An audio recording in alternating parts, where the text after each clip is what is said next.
down. You can't stop me now. Can't stop me now. My feet have come too far for you to tie them to the ground. Can't stop me now. Can't stop me now. Set my sights on where I'm going at. They turn it back around. Can't stop me. Well, good evening and welcome to the Psychic Coffee Shop. I'm Aeson Knight, and of course, with me tonight is Anna Michaud, a veteran popular journalist with Wall Street Journal. She also wrote syndicated columns for Newsday and was twice Columnist of the Year. She won more than 25 writing awards and reporting awards, and she has a new book out, Why They Stay, revealing the inner lives of 8 political wives as they fight to maintain a grip on the power in pursuit of their own personal ambitions, including some great names like Monica Trump, Hillary Clinton, Jackie Kennedy, Eleanor Roosevelt, and many more. Hi, Ann. How are you? Hi, Aeson. I'm doing okay. How about you? Doing well, doing well. Finished your book last week. It was quite interesting. So why'd you start this book? What was the spark? Well, I was talking with a literary agent in 2014, and she said, nobody has written about, we thought that Hillary Clinton was going to run for president. And she said, nobody's written about why she's still with Bill Clinton. And, maybe there's a book in why women stay in these political marriages after these humiliating incidents. And so I started back then. I wrote, as you mentioned, I wrote a first edition. And then Hillary did not win the election. Donald Trump won, and I went on a book tour, and people were saying to me, why don't you write about Melania and Donald as, people whose marriage raises some mystery for us regular folks? And so I did a second edition, which came out in this June 2021. Right. And included the Trumps in that one. So how do you think their marriages are different? From private people? Yeah, from private people. Political, let's divide this up. Political people, private people, and then celebrity people. Well, I think they probably have a lot in common with other celebrities.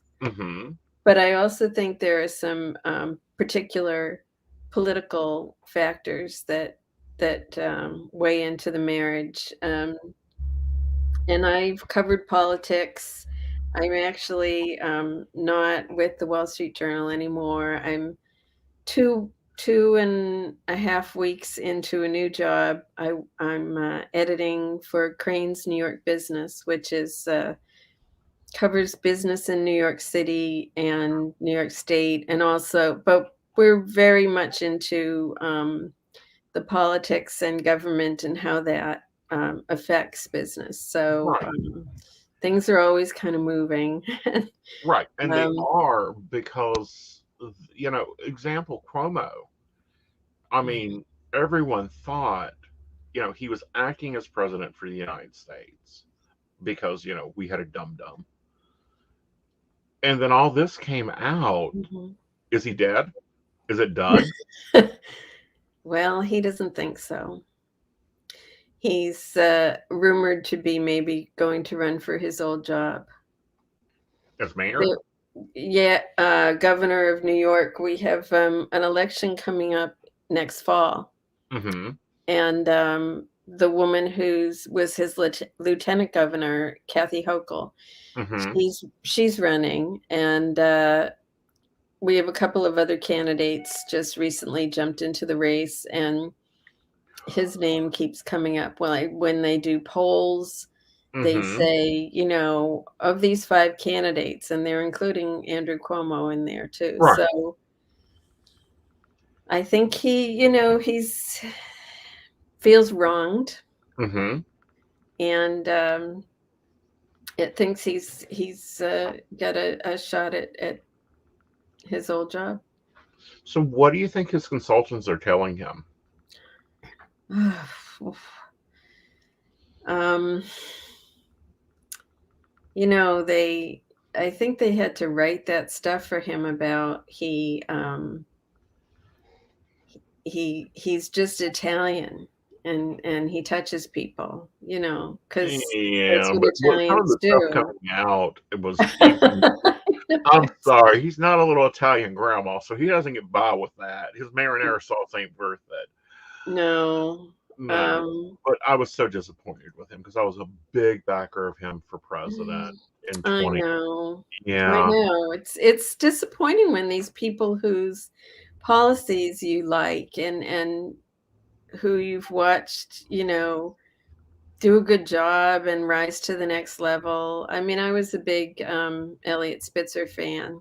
Mm-hmm. He was sheriff of Wall Street, and Uh-huh.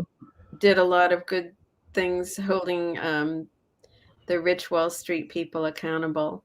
And Right. then he became governor and got caught up in his own sex-related scandal, and I thought he was smart, and the people around him were smart and ambitious for change. They came in after many years of a Republican governor, and they had their ideas and Mhm. ideals, and it's just, it's sad to see Right. something crash and burn like that.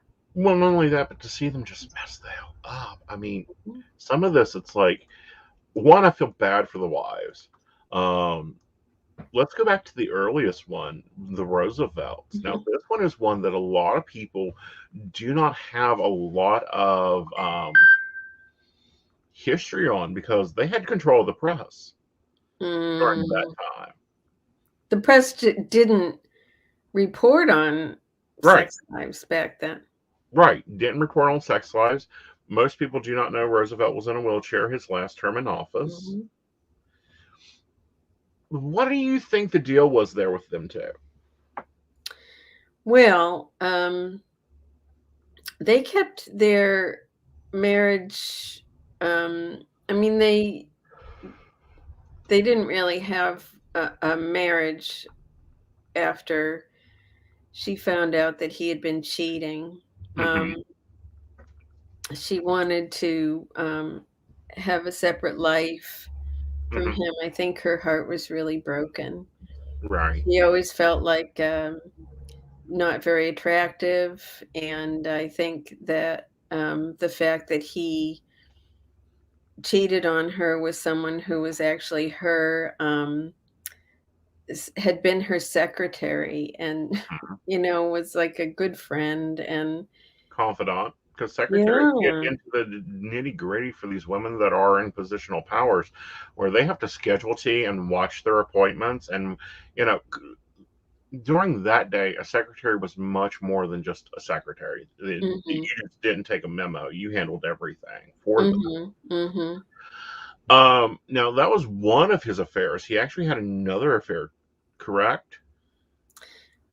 Yeah, his son Elliot, I think, claimed that he had another affair with Missy LaHand. Mm-hmm.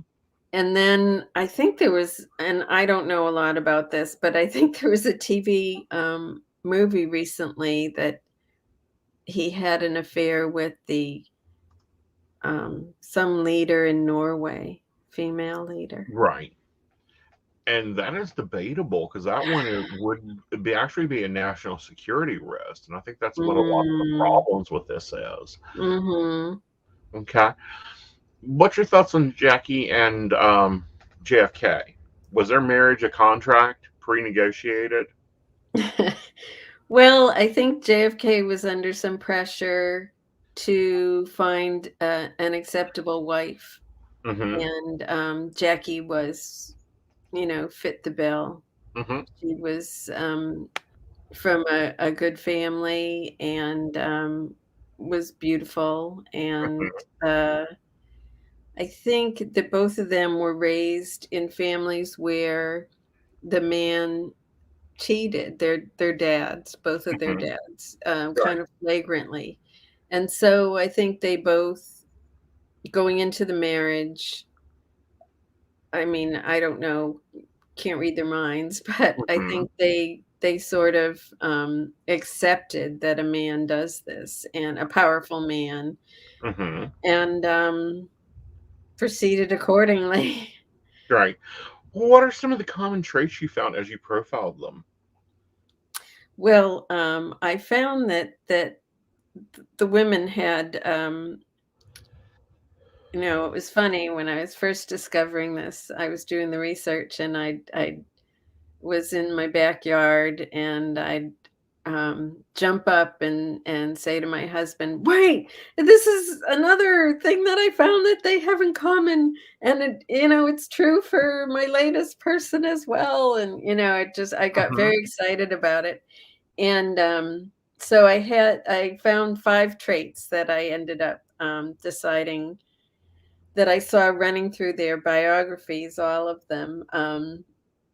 They had a very traditional upbringing, and were sort of wedded to this traditional way of looking at life. You might call Hmm. it a patriarchal way of looking at life, where, for example, a husband can cheat, and if he's a powerful man, and that's just something a man does. Um, they had reasons to seek security. A lot of them, both emotional and financial.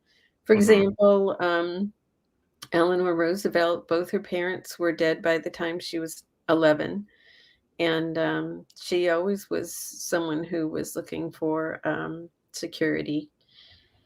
Um, they had a personal sense of patriotism. So they wanted, they had ideas for what they'd like to change as far as public policy. Um, they felt responsible for the family's emotional health. The women did, and they had an ambition to build a legacy for themselves, and themselves as a couple, also Hmm. for their children. Right. Um, with that, do you think any of them had pre-agreed to the open relationships? I think that there's evidence that a couple of them. I mean, we dealt with the Kennedys a minute ago, but I think it's pretty clear that Hillary knew that Bill was that kind of a guy Hmm. before they got married. Maybe she hoped that when he became president, he wouldn't continue doing that. I don't know. Um, Hmm. definitely, I think that Anthony Weiner and Huma Abedin, that Right. she had reason to suspect that he, did this sexting thing.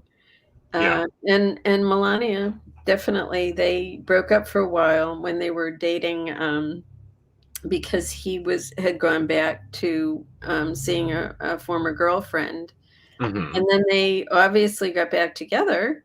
Hmm. So, I think the wives, in some cases, had a pretty good idea that they were marrying a guy who wasn't gonna be faithful. Hmm. Do you think any of them had already come to the agreement to keep it out of keep it out of the public eye, and later on and that's why they put up such a staunch defense of their marriage, like we saw out of Hillary and her "Stand by Your Man" bullcrap? Mhm, mhm. I think, I think Donald Trump became a lot more discreet Hmm. after he married Melania. Yeah. Um, I What's your I thoughts don't on know. that arrangement with them two? What do you think is actually going on there? Because we know, like, Jackie went and lived her own life most of the time while he was in office. Mhm. We know that later on, after his crossing, his assassination, she continued on doing a lot of the things. She was one of those, I'll call the White Queen president, first ladies. She wasn't at home much. She wasn't, doing much political stuff, and just stepped out when she had to. Jackie. Yeah. Mm-hmm. She took summers riding in Virginia at the ranch and this type of thing. Yeah, but I think also that when she got into office, this protocol head of Hmm. protocol or something came to her and said, you've got to do these teas and the luncheons. And Hmm. she was like, well, I'll fit them in if I can, but you know what? My kids are the important thing to me. And they were little. Yeah, they So, were. mhm. And she done a lot with her children. She also restricted a lot of the press. What you see with raising children, because they've all had children. Mhm. They did. And I thought that one of the things that I was committed to when I first decided to do this book is, as journalists, we were always focusing on the men, and rightly so. These are the elected Mhm. officials. They're the people that hold a position of public trust. But we sort of ignored the women, and Hmm. they were always in the picture. Yeah. And I felt as though that these women had actual lives and educations, and Hmm. um, so I tried to write about each couple, how they were raised, what their attitudes were Hmm. toward marriage and fidelity, and then also to write about them as parents, and how first I wrote about how they met, and then what their scandal, what their Hmm. was, and then how it affected the children, because I felt like we should look at these people not just as, or the women, not just as a prop standing there, Right. next to the husband, but I mean, these are moms, and so Hmm. that plays into their decisions. It does. It plays into a lot of their decisions. Mhm. Mhm. And then there's other people making decisions for them. Like, that's something I think the normal housewife doesn't have, is Right, the right, political advisors, the right. social media advisors. Now, I mean, their team has gone up from one person that knows every newspaper writer to, can give a call and say, hey, kill this, to social media managers and bios and interviews and all this. Who do you Mhm. think has done it best? Well, I would have to say that probably the Vitters. I think they really shut down the conversation about. Hmm. He was a senator from Louisiana, U.S. senator, and his Hmm. name was found among the papers of a woman who was known as the D.C. Madam, Hmm. and so he had been, frequenting her Establishments. working girls, or Yeah. sex workers is the new Right. term, I think. The new term is working girls or accountants. Um, I just say establishments. That way, we at least stay somewhere in the genre. But Right. we. So he got caught doing this. Right. And then the couple apparently, like went into the house for like 3 days, and Hmm. then silence, and then they came out and had a press conference, Hmm. and they talked to they addressed the issue then, and said, um, yeah, David uh, um, went and was a customer of this DC Madam, and then Wendy sort of pulled, that's his wife, pulled this sort of Louisiana good old girl type of thing and said, "Now I hope you people are gonna let us, you in the press are gonna let us have a nice summer and not gonna pester us and let us have our family time. They have 4 children. Mm-hmm. And so and after that, if anybody brought it up again, I mean, David was reelected to the Senate. He Mm-hmm. ran for governor, but didn't win. And now he's in private life as a lobbyist. Mm-hmm. And whenever anybody would mention it again, this incident, they would just say, well, we already addressed that at that press conference. Mm-hmm. Which they didn't address. But what do you think went on in that house for those 3 days? Oh my gosh. Recriminations, arguments, throwing things, maybe. I don't know. Uh-huh. See, I always think the ones that are quiet and look very good, look good for the cameras. When the cameras go off, they're like, "I'm getting a new car. I want this. I want that. I expect Maybe. this." I think you do find that the women in these situations have a lot more leverage after the scandal. Mm-hmm. And especially, probably Eleanor Roosevelt is a really good example. She began writing a 6-day-a-week newspaper column. Mm-hmm. Um, she wanted to comfort the American people because those were such hard times Right. economically and with the war. I wish she hadn't And wrote her cookbook. she what? I wish she had not wrote her cookbook. Does she have a cookbook? She had a cookbook put out. I feel really bad for her because she couldn't cook. Like she, part of her negotiations is we will always have a cook. Oh, really? That should have been part of her negotiations. Oh, it should have been. It was just terrible. But she also is the reason that we have the national highway system. She got Really? pissed at him in Washington and took off in a car and was going through these terrible back roads traveling around. And she's like, get back. Hey, you need to go build some roads, and I want wildflowers down the center of them. How funny. Yeah. And she, did a ton of other things after Hmm. that. She visited poor people and Hmm. and brought their stories back to the White House and argued for social programs Hmm. and Was part of was the New Deal. yeah, Yeah. and was a representative to the UN. I think Hmm. when it first started, she helped write the Declaration of Human Rights. Right. She was a real amazing leader. But I do think that it came out of her disappointment in her marriage, and she just thought, well, I guess I'm going to put my energies elsewhere. Right. Or I have to stand because he ain't standing. He's laying down too much. Mm, We see a lot of that with Hillary Clinton.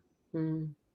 Because if you remember, during the dress incident, right after that, she took on children's health care and rewrote the Mm. health care plan. So do you think the incident sparks them to step out on their own? I don't know, because she was in charge of health policy when Bill first got into the White House, Mm-hmm. and a lot of people didn't want her to be. A lot of people didn't want her to do a lot of things because they just came out Mhm. of the Reagan era. Nancy wasn't too busy in the White House, unless, the past year and a half when she was president. Yeah. And That's a but story. she did it in a way that was acceptable Mm-hmm. in terms of the rules of the patriarchy, that Uh-huh. she was, she always had Ron out front and she was sort of in the background. Mm-hmm. I think if you don't do that as a woman, you face a lot more criticism. I think so. I Mm. think so. Um, that's a book I'd like to see. The first ladies that have actually been president. Oh yeah, yeah. Because there's Dorothy Madison for a while was president. Hmm.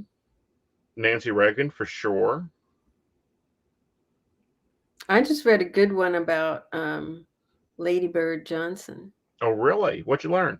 That she was really an iron-fisted backroom person. She, would punish the people that went against her husband's policies, and Really? yeah, How'd she punish them?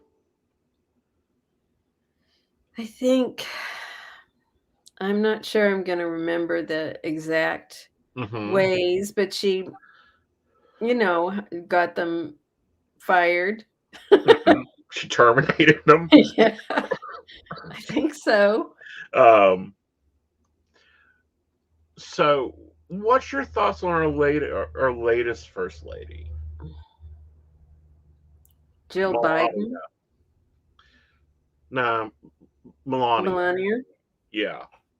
Because Um, Jill looks to be a working first lady. Like, she's in the office there 3 days a week, if that, and if not, call her mhm. on her cell.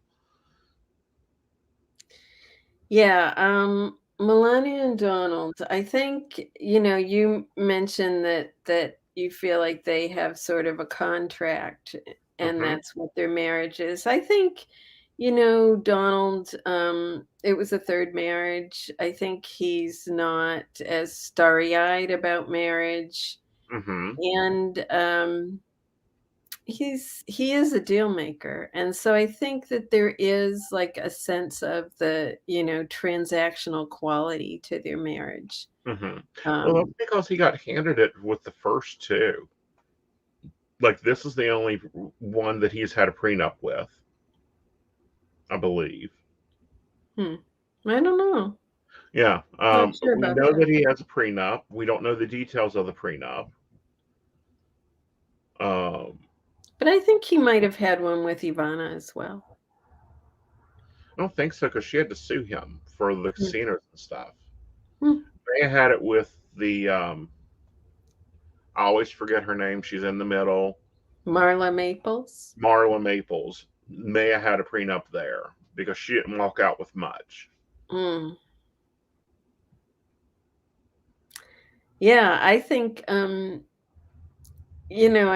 even Melania addressed this one time. Someone said something about, how much she gets in the marriage, and Hmm. that she married somebody who had a lot of wealth and blah blah blah, something else, and she said, yeah, but look what he gets. Yeah. So I think there was definitely a sense that each of them brought something to the marriage, and Hmm. I think they're both deal makers. Oh yeah. I think they're very much hard business people and sat down and said, "All right, I need this, you need this. I Hmm. want this, you give me this." You know, like I think that, when she had to move to the White House, he had to go back and renegotiate with her about what she would get there. Hmm. That gave her a lot of leverage. Yeah. I mean, he needed a first lady to come Mhm. down there, and he's an unconventional guy. He probably would have, who knows, done Right. just fine without a first lady. I don't know, but at that point, it was a very good thing for him to have his family there with him. Mhm. What do you think about Anthony Weiner's wife? What went on there? What do you think went on there behind doors? What did you find out? How was he different? Well, I think they were, they're a couple that had been in politics almost their entire adult lives. Hmm. Um, Anthony was the youngest person elected to New York City Council ever, I think, age 27, and then became a congressman. And Huma went from, she got an internship with Hillary's office Hmm. in DC right out of college. Hmm. And I think the two of them were very, they would strategize, and I'm Hmm. not sure they had that much. of a sense of what regular people go through or think about, people outside of politics. And when they Anthony had to quit Congress over one of his sexting scandals, he sent a picture of himself in his undershorts to all of his Twitter followers by Oh, I mistake. think he sent something more so on private and got caught with it too.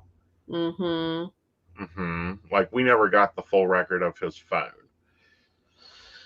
And then, a couple years later, they have a baby now, and he decides to run for mayor of New York City. And there's some evidence that he had continued to do the sexting, that Huma kind of knew about it, and they knew that it might come out, as a tale on the campaign trail. And they Right. decided to do the campaign anyway, which Uh-huh. I think was a little bit reckless. I think it And was a then little bit reckless and miscalculating.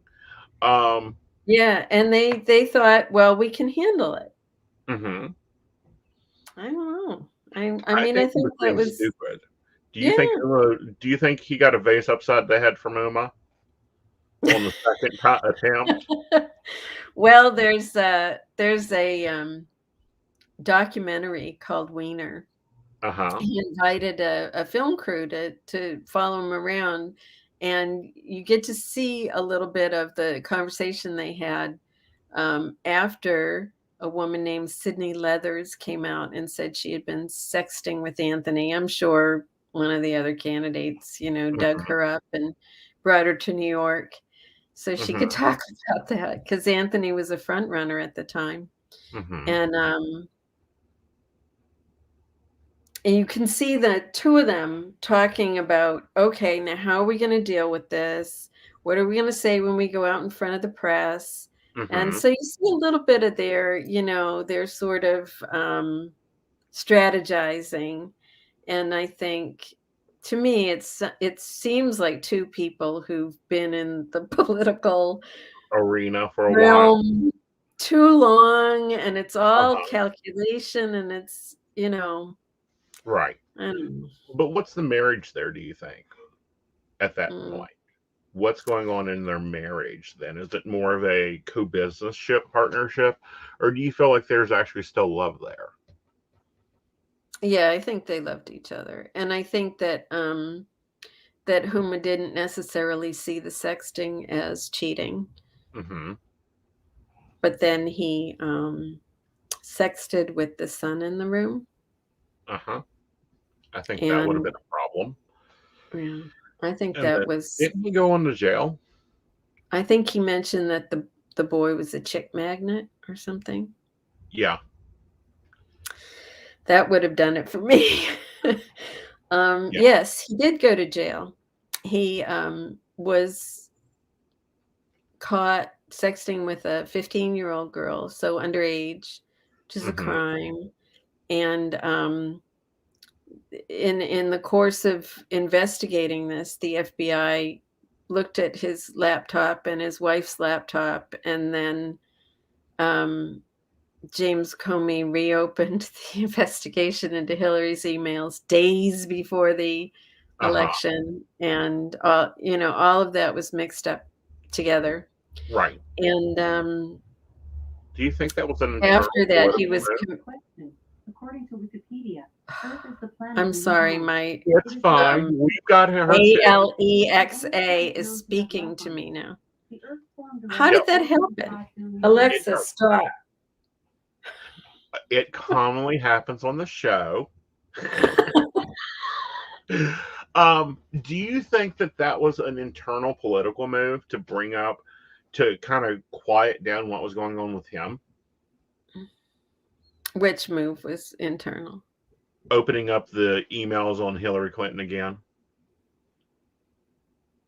Oh gosh, I think that Comey, felt like he had to, that he had shut it down that summer, and now he felt as though from everything I've read, that he wanted to be full disclosure Mm-hmm.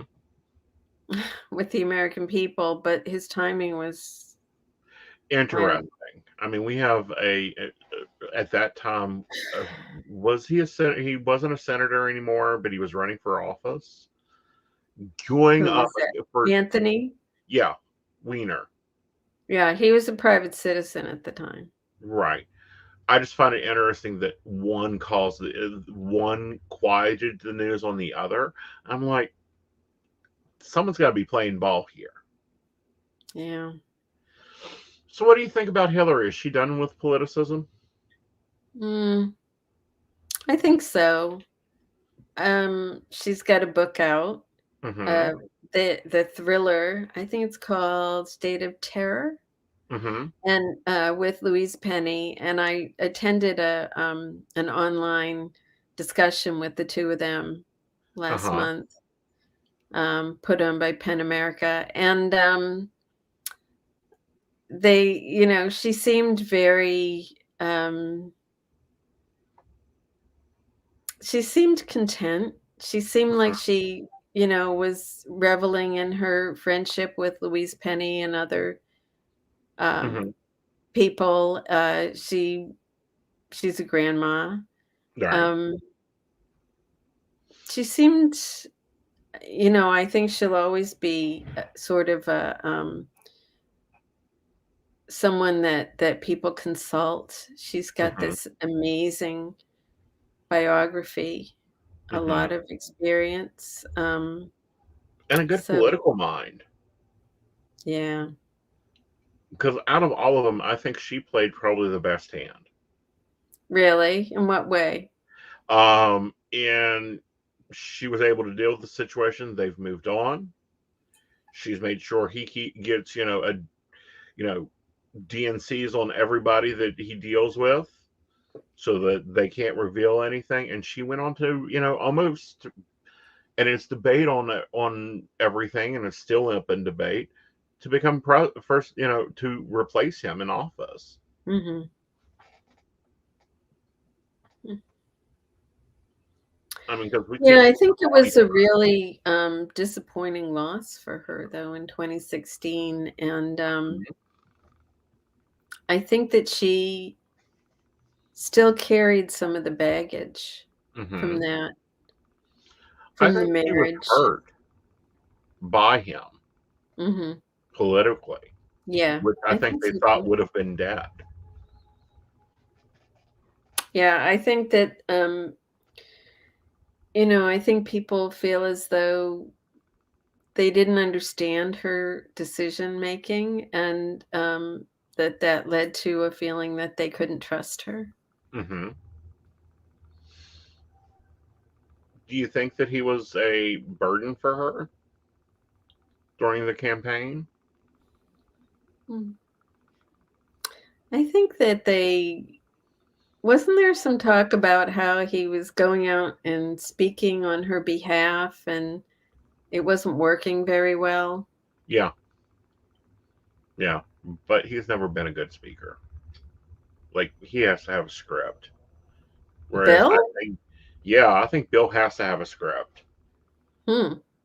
Whereas I think Hillary can just be thrown a mic and she can start talking. Hmm. Yeah, I think, he's supposed to be pretty charming, though. Mm-hmm. So, what did you learn from all these women? Hmm.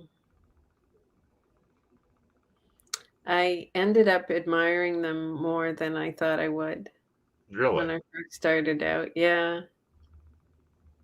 I don't know. It's really hard to read about someone else, read about their lives, and imagine yourself in their situation. And um, you never know, before Mm-hmm. you're in it yourself, how you're going to react. But I think that they showed a lot of grit, Mm-hmm.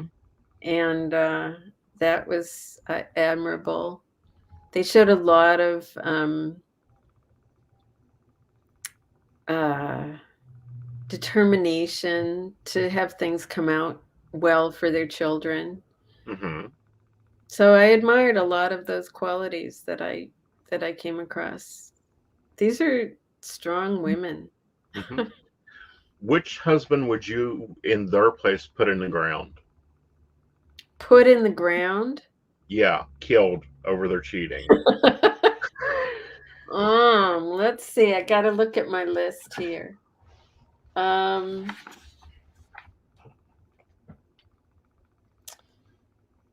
Well, I'm not a fan of how JFK was just so running around with Yeah, everybody. right. Do you think that And Jackie ever spoke to any of his mistresses and had a discussion about, look, my house, my rules, change the seats before you leave? Oy. And I think, I'm not an Anthony Weiner fan. Yeah, I think I'd have to put him in the ground. I covered him a little bit when I was a reporter, and he didn't like what I wrote, and he called up and yelled at me. Aw, you must have done a good job. He dialed back like 4 times and said, "You're incompetent, incompetent." So I've never really had a thing for Right. Anthony. I see that behavior with somebody else. Bill Cosby. Really? Yeah, he took on. It's very famous that he took on Wendy Williams and almost got her fired over some of the things she was saying that has now come out as fact. So whatever you were covering there, it's kind of like, two birds of a feather acting like they're together. Yeah, I was writing about his campaign fundraising and whether he could use money that he raised for federal office and Uh-huh. whether he could use it to run for mayor. Yeah. Well, and here's the other debate on that is, and this is a problem we've had here with one of our representatives. Did he write his cell phone bill off for, I don't as know. a campaign expense? Mm-hmm. I don't know. That's Yeah. not sure. I know Donald Trump writes off a lot of his campaign expenses. Uh-huh. Especially for his accountants Mm-hmm. and their trips and all that. Mm-hmm. It's probably very smart, but Yeah. I don't know. There is still a lot from that presidency that I think is yet to be revealed. I think that's going to end up being another Kennedy situation. 20 years down the line, we figure out this, and this was going on, and this, and this was going on. Mm-hmm. Do you see that contract ever being discharged between him and Melania? Well, I'm not sure I see a reason why it would be. Does either one of them want to marry someone else? I doubt it. Doubt it. They probably have all the freedom that they want, within the current contract, as Probably. far as I could see. Well, You know. there's been a debate on whether that she was waiting for the child to turn 18, Mm-hmm. and that may be the end of her contract, or she was going to renegotiate or something to that effect. So there's been a lot of debate with that.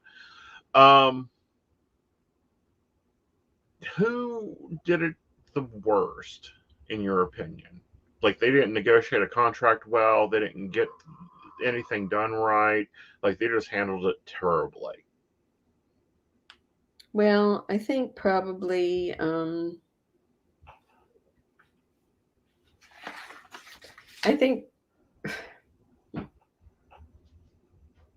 probably the Weiner The family. Wiener. Yeah. Mhm. Do you think there's a It life for just her? kept coming up and coming up.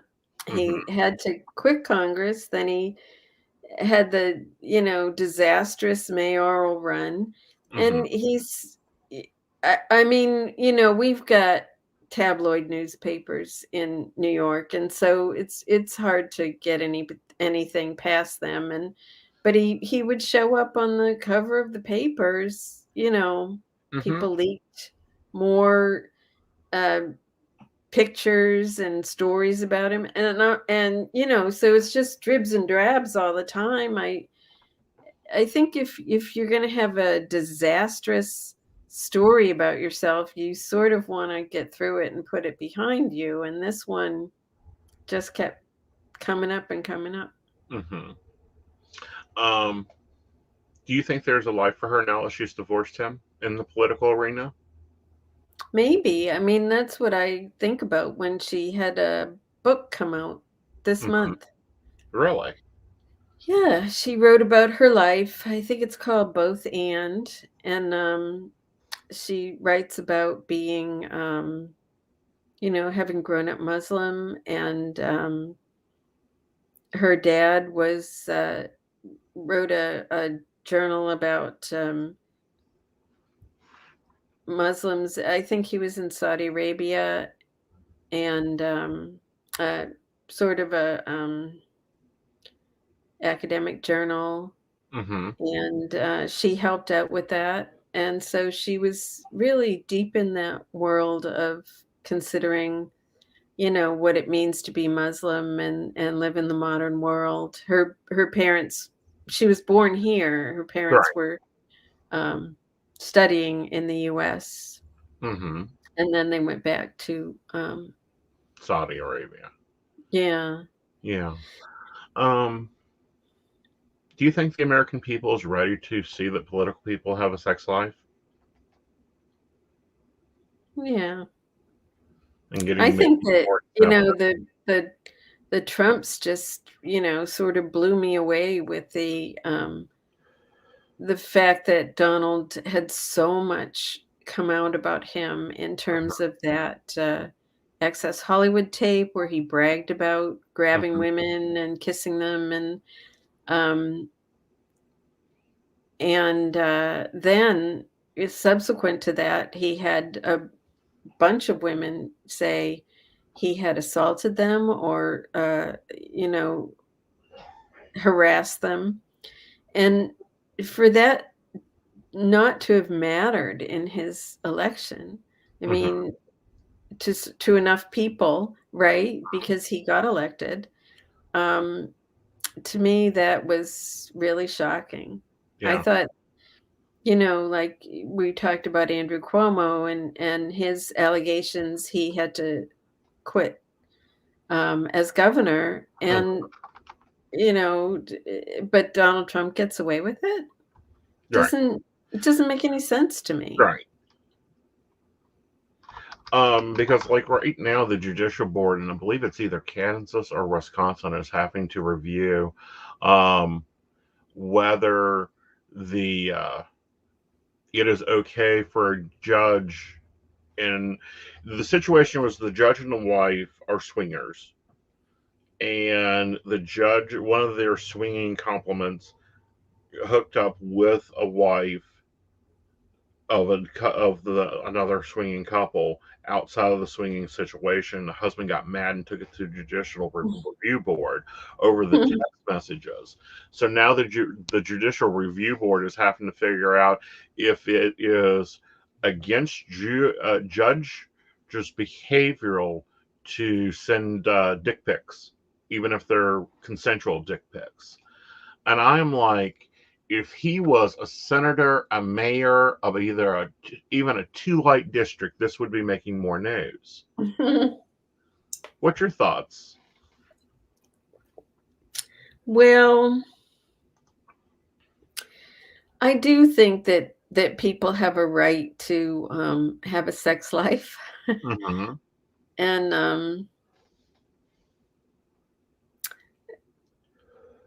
I don't know about.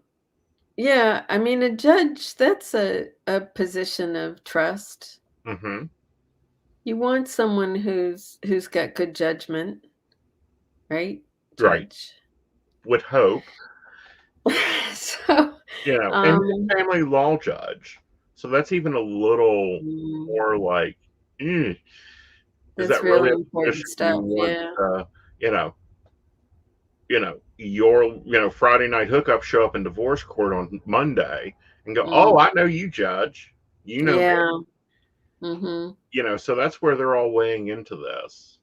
Yeah. I think that's where all these questions come out. It's not really sex. It's judgment, it's lying, it's Hmm.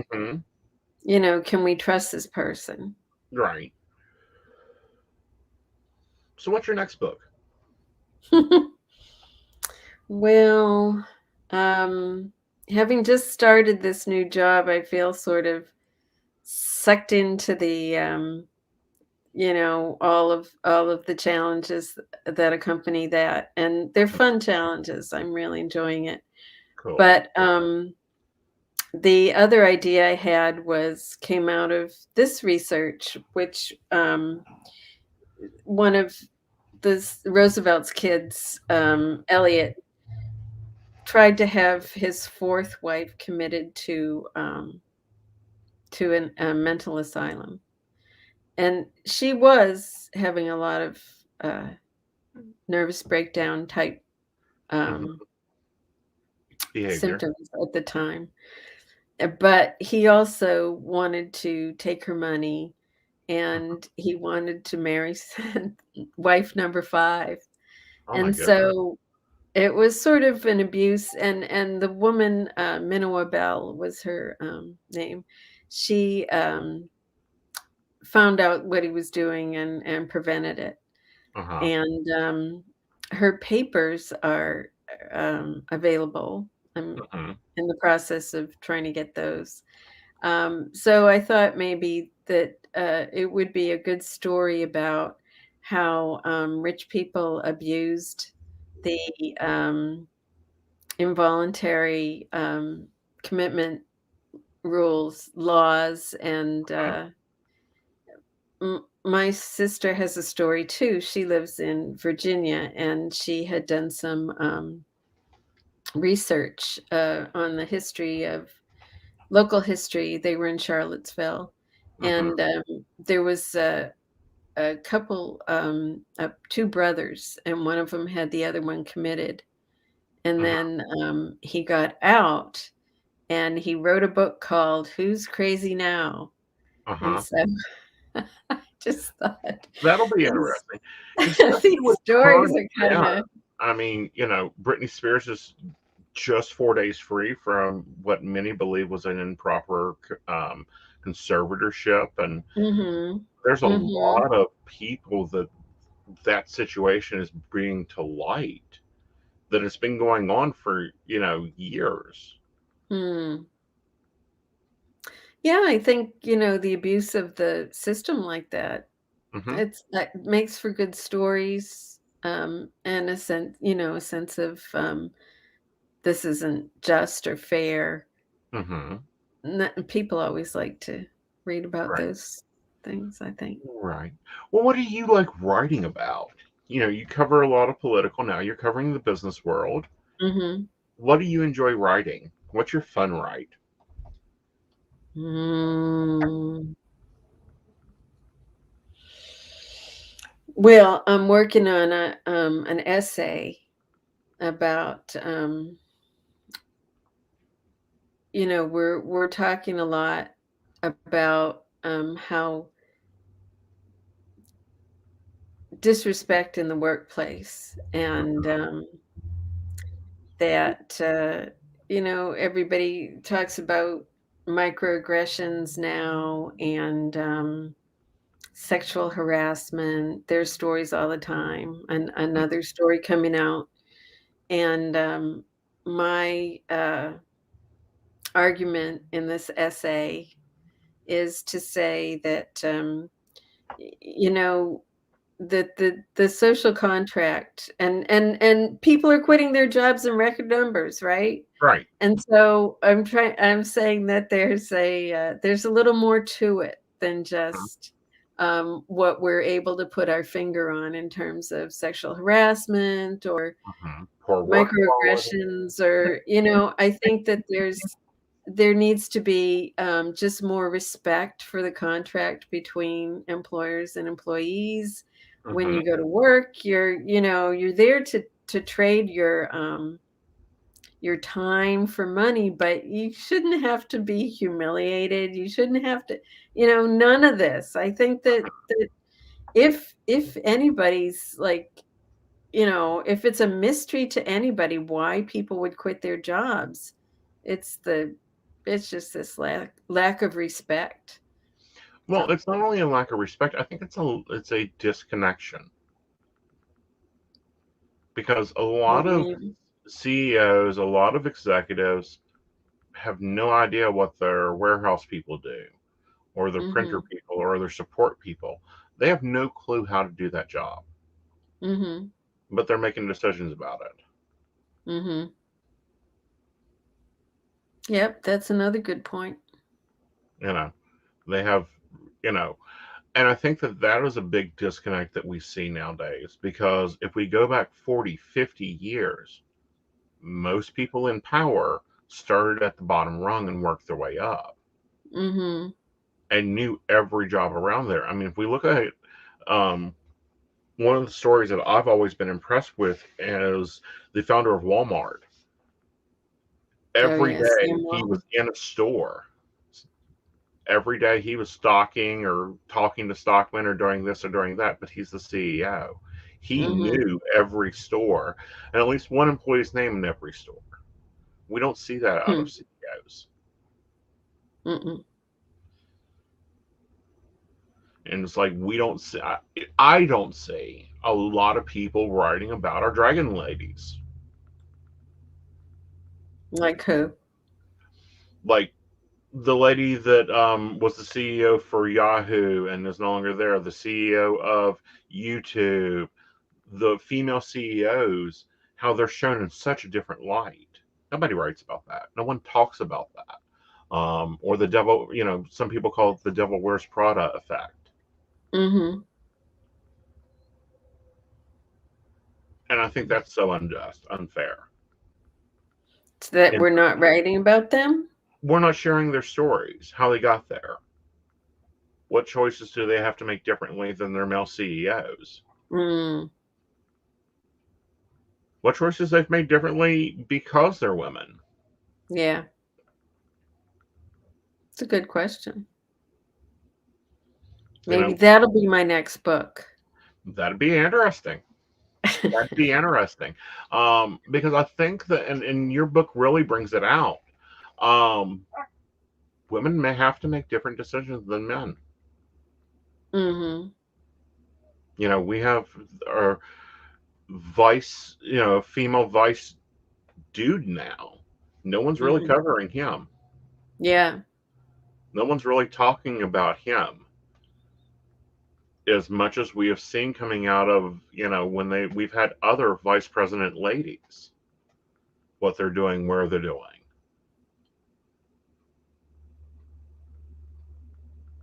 It's like, where's the balance there? Yeah, and it just I don't know. It's so easy to take a woman like Kamala Harris and hold her up and have her become the punching bag for people who disagree with her politically. Mm-hmm. And I see it again and again. The women are vilified, Mm-hmm. and it's just really disheartening. It is. It's very disheartening. If she becomes first female president, and let's say a scandal would come out about first dude, do you think it would be as hard as it was on Hillary? Because Whew. the press grilled the heck out of Hillary. You mean if Kamala was cheating and Uh huh. we asked whether it's Doug, right? Yeah, I think. That I don't know. Literally, that's the level of reporting we've had here. whether he would stay with her. Uh huh. And would he be Um, grilled for his choices? would he what? Be grilled for his choices? Yeah. I think she wouldn't last very long if she were cheating and she were the first woman president. Really? No, I think that that would be sort of a deal breaker for a female politician. Mm-hmm. Um, do you think Nancy Pelosi has had some of this political education? You think that what that she's she sleeps around? No, I don't think she sleeps around. I think the husband had, for a very long time, slept around. Her husband? Uh-huh. Oh, I don't know about that. I think it's been very guarded. I think she has had to make those choices also. Interesting. And she's the one in office. Right. Mm-hmm. Yeah. And it's like, I don't think they get coverage. True. Nor do I think that their husbands are used as props that often. No, definitely not. We don't even know Vice Dude's name. Doug Emhoff. Ah. Right. But, common conversation, it doesn't pop to mind. No. What about Joe Biden? What contracts do you think that he had to make for her to be first lady to go, okay, we'll do this? What trade-offs? Because we see that she's still teaching. Like, first lady is her second job. Yeah, but he was in office when she met him. Mm-hmm. It's not like she didn't know what she was getting into. Right. With a political husband. Right. So maybe she thought that life would be exciting, fun. Mm-hmm. I like that she's continued to teach. That is a really great example for many, many American women. Right. I think it's a great example that just because your husband gets a promotion, you don't have to quit your job. Like we have seen with all the other first ladies. Yeah. Hillary stopped practicing law. The Bush wives stopped doing their stuff because, like, one was a very successful attorney. She had to stop being practicing. The Obamas, Mrs. Obama, stopped practicing law.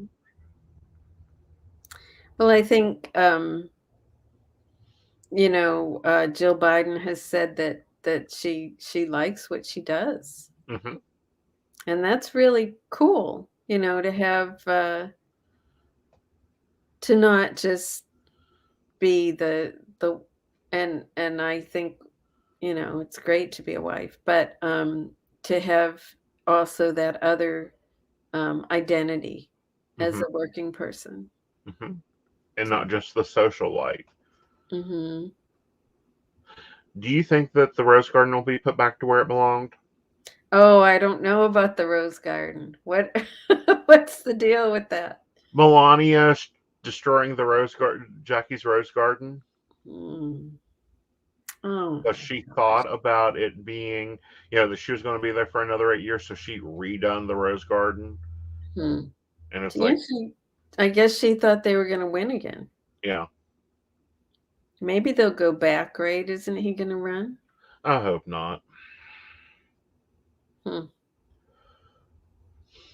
Because we almost destroyed this country. Mm-hmm. Very close to it. Mm-hmm. Mm-hmm.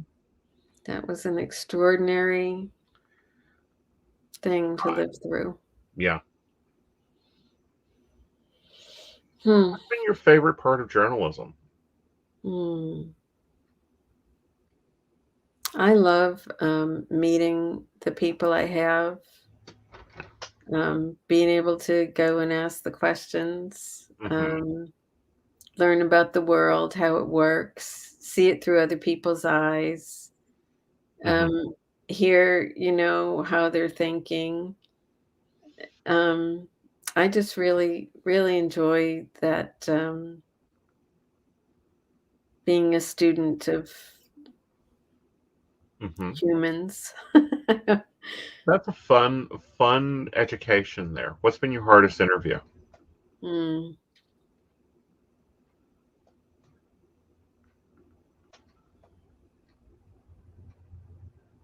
Well, I did meet a young man on the floor of the Democratic convention in 2004, Uh-huh. Barack Obama. Uh-huh. And I was trying to get something out of him, and he was very close mouthed. Uh-huh. His opponent for US Senate, his opponent had just sort of um, melted down. There had been a discovery that he took his wife to see strip clubs, Mm-hmm. and so I was trying to quiz Obama about, oh, your chances are pretty good now that you're going to win the election, and he was so careful.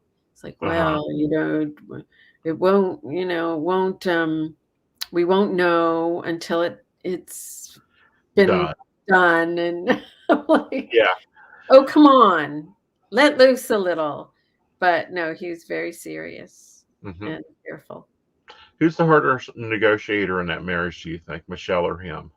Who's the The what? hardest negotiator.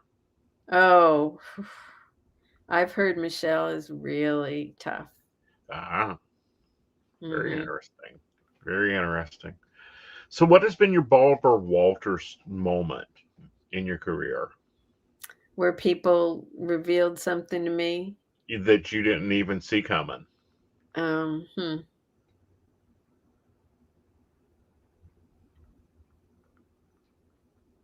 I guess probably when I interviewed Mr. Rogers, Uh-huh.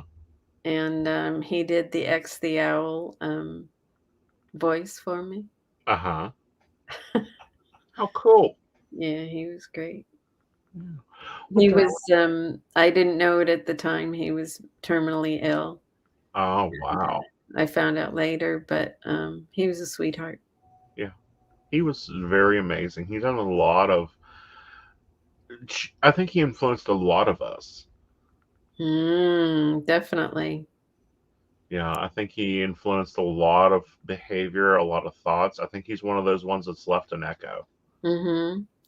And I asked him, I was like, well, why did you end up with this TV show and entertaining children? And I mean, it just really all just came out of his own passions in life. He just, TV was new, and he Hmm. wanted to play around with it, and he always had wanted to comfort children who might feel alone Hmm.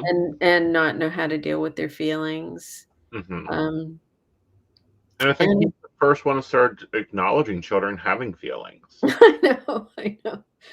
Yeah. It just really just sort of sprung from his, who he was as a person.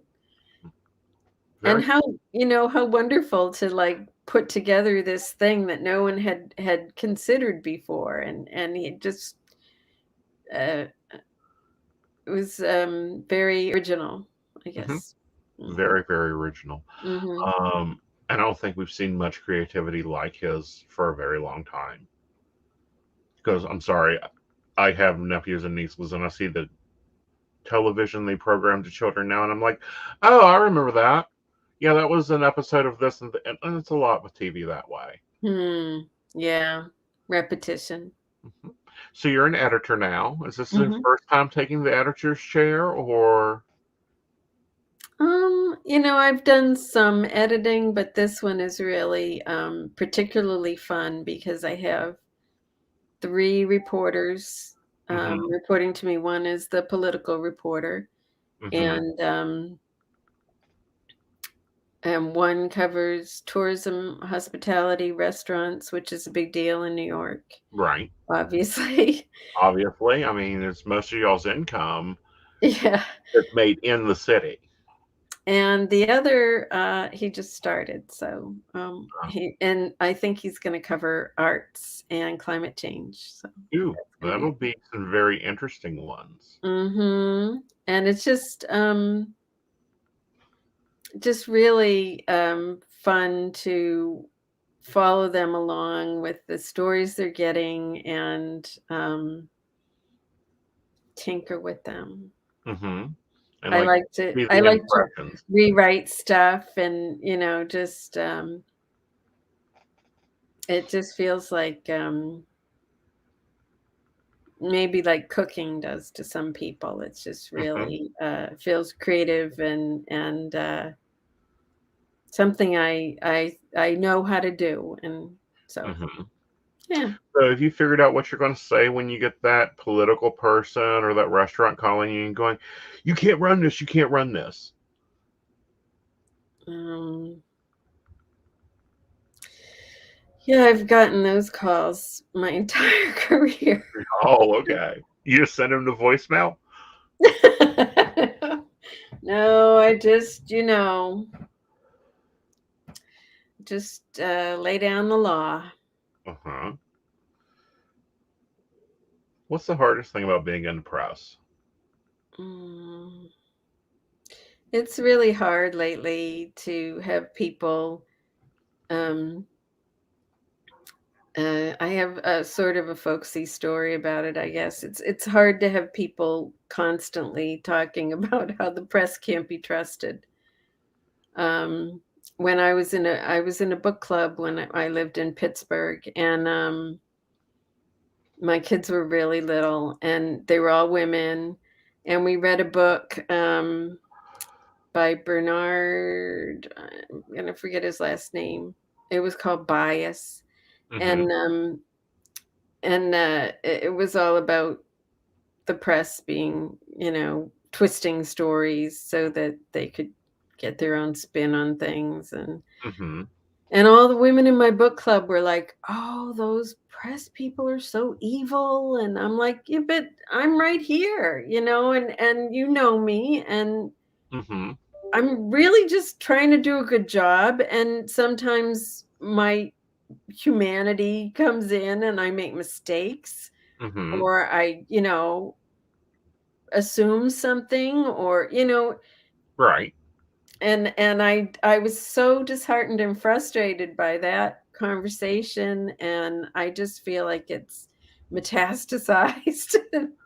And Well, I feel like it has, but at the yeah. same time, when we look back, I'm a history buff, so I like to go back and read stuff. We have really tame news nowadays. Hmm. If you go back and look at like some of the reporting from the 17 and 1800s, Hmm. our reporters, I'm sorry, you guys need a little bit of cinnamon and a little bit of hot sauce poured on you. Yeah. You know, and then we went through the 40s and the 50s where everything got quiet and tame. And Hmm. now we got people going, "You're doing fake news." And it's like, no, it's not creative writing class again. This is here. Matter of fact, here's the video. We I see a lot know of that it. of like I the know. writing, the some of these court cases coming out. We're sitting there watching it and then reading the news, and it's like they're the same. Mm-hmm. I do think that we've lost a connection with our reporters, though. What do you mean? Like, if you look at the American Society during the what was his CBS News dude, his voice is famous. Good evening, welcome to CBS News. There was that personal connection there. And I Walter think Cronkite. Walter Cronkite, Barbara Walters, there's that personal connection. Everyone feels Mm. like they know Barbara Walters. Yeah. I think as that we've lost that with our reporters because your bylines have gotten down to a headshot and a tweet. Mm. I always liked the community reporting when I would go out and attend the planning board meetings. And Mm-hmm. I started in Massachusetts, and we had the selectman was the former government, and we'd have town meeting once a year and vote on stuff. And I Right. loved watching that process. I loved the democracy of it, Mm-hmm. and the discussion, and that people cared and they would show up, Mm-hmm. um, and that I could, if I wrote about somebody, I'd have to face them. Mm-hmm. Uh, The next and day. yeah, Yeah. and they could come up and tell me if they didn't like it, and they did.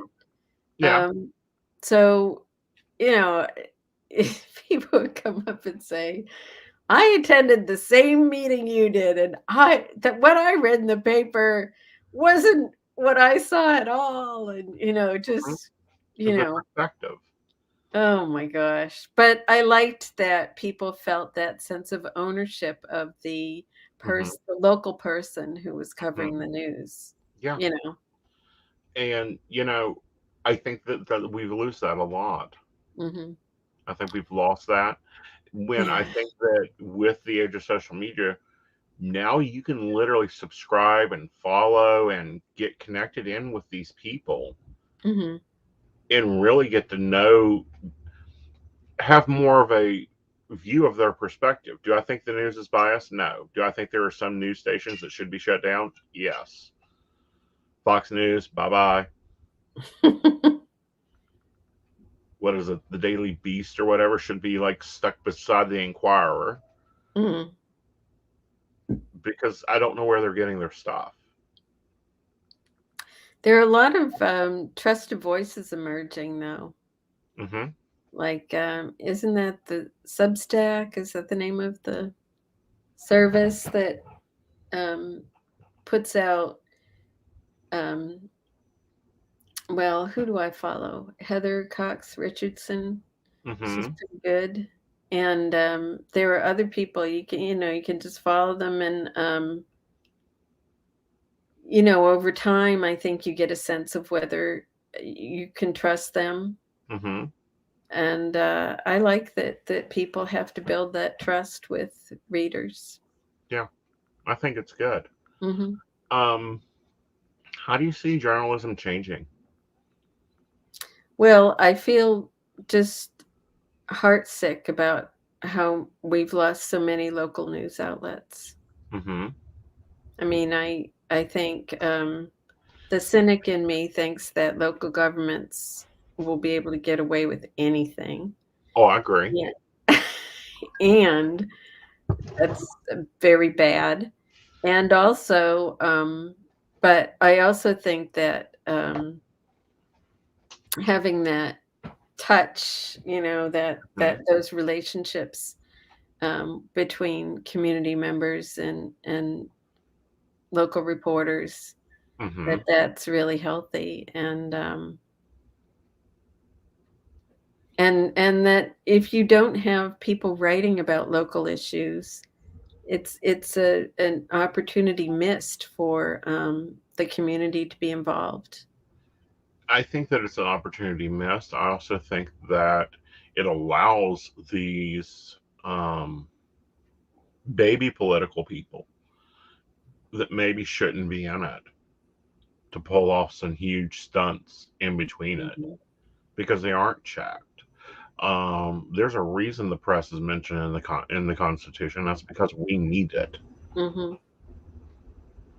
And it can be really expensive if Yeah, governments are left unchecked with all right. their spending power and Right. And I always see reporters that report on the political world or on, especially the political world, that they're kind of like um, reporting on my company, giving me, the quarterly stock report about what Mhm. my employees are doing. Mhm. And I think that's a view that we need to get back. Mhm. Yeah, I think, a lot of people my age got into journalism because of Watergate. Oh yeah, And so, that was sort of just a clarion call for how important it is to keep an eye on the people in power. right. And the backroom deals. Mhm. Hmm. That have occurred and continue to occur and continue to be ignored. Mhm. Okay, so where can more people find your writings? Spell it out Um, for our podcast listeners. my website is annemichaud.com. So it's ANNEMICHAUD.com. And my past journalism stuff is on there, and my book. There Hmm. are links to purchase it if you are so inclined, Hmm. and you can hit contact up there and send me an email, Uh-huh. and I'm happy to respond. Uh, I enjoy the interaction. So Awesome. And the new paper you're editing for? Crane's New York Business. Uh-huh. And of course, they have a website and an app, so you can Mm-hmm. go see, They her up do. to date work. Mm-hmm. Yep. And we're doing good stories. We've in the 2 weeks, 2 weeks, 2.5 weeks I've been there. Uh-huh. The New York Times has had to follow our stories twice. That's impressive. Mm-hmm. That's very impressive. And that's really big because the New York Times is a big magazine up there, but they're really disconnected a lot of times with New York. Like I subscribe to the New York Times.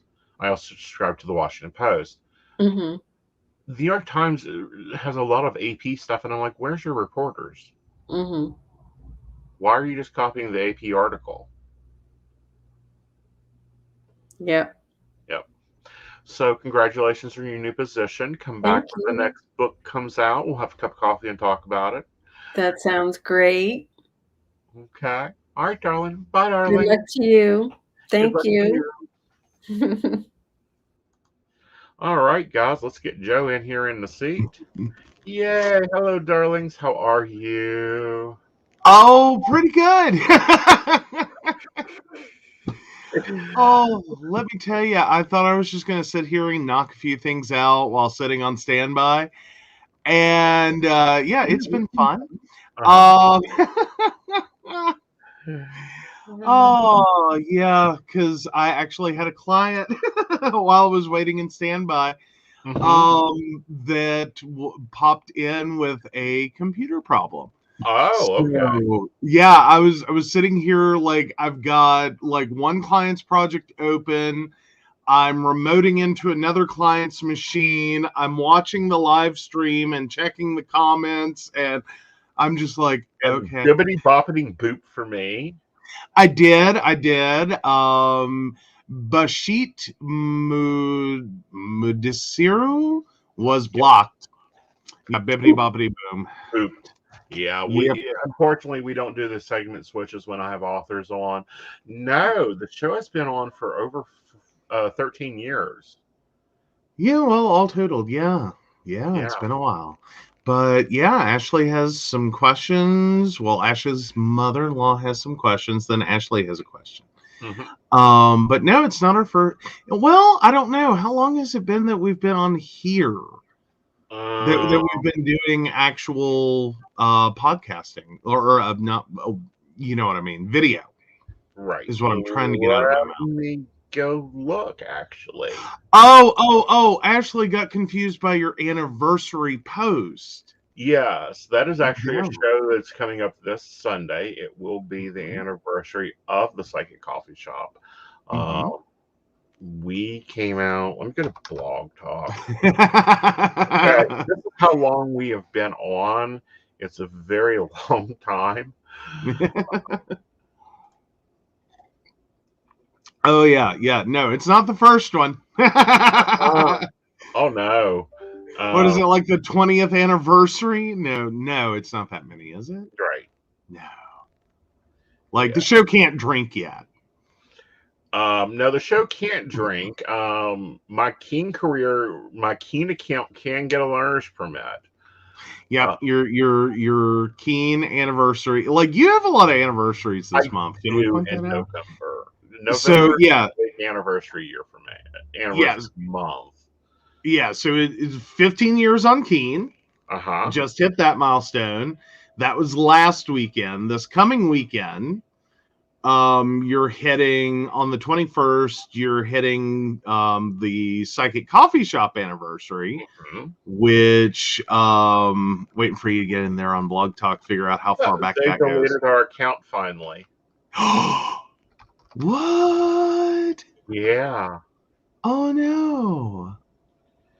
Oh no. Oh no. Did we lose to history how long you've been on air? No, we've not lost the history because I can go and Okay. check it elsewhere. Okay. Yeah. Oh.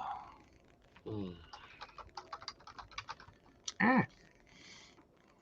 Blog Talk was just my quick and easy. Yeah, that would be quick and easy. Oh, but yeah, no. So, no, it's been a fun day. I've fought printers today. That was fun. I'm filling time while you're pulling that. But no, pardon? That's fun, darling. Oh, okay. But no, I've been fighting printers today. That was fun. Let me tell you, I have for the longest time had a love affair with Brother printers. Because they were typically one of the more reliable printers. They were good workhorses. And they, from a printer management standpoint, like HPs have always been the bane of my existence. They can be the most fickle machines I've ever seen. They will connect to virtually anything and print from virtually anything. Like you could print from, a toaster probably, on an HP printer and there's reasons for that. They're a little technical, but they can be super fickle.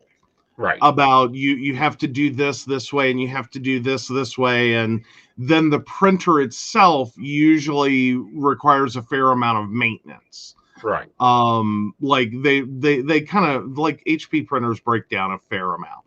Right. And they're not quiet or polite about it. Right. So I've always had that HP bane of my existence thing going on. I really loved Brother printers. I really got into them. The biggest complaint I had for the longest time was watch out for their inkjets because they constantly clean themselves.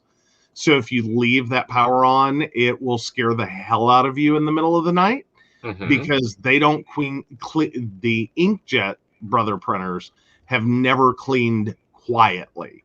It's not that cute little cannon, like just this little airy sound.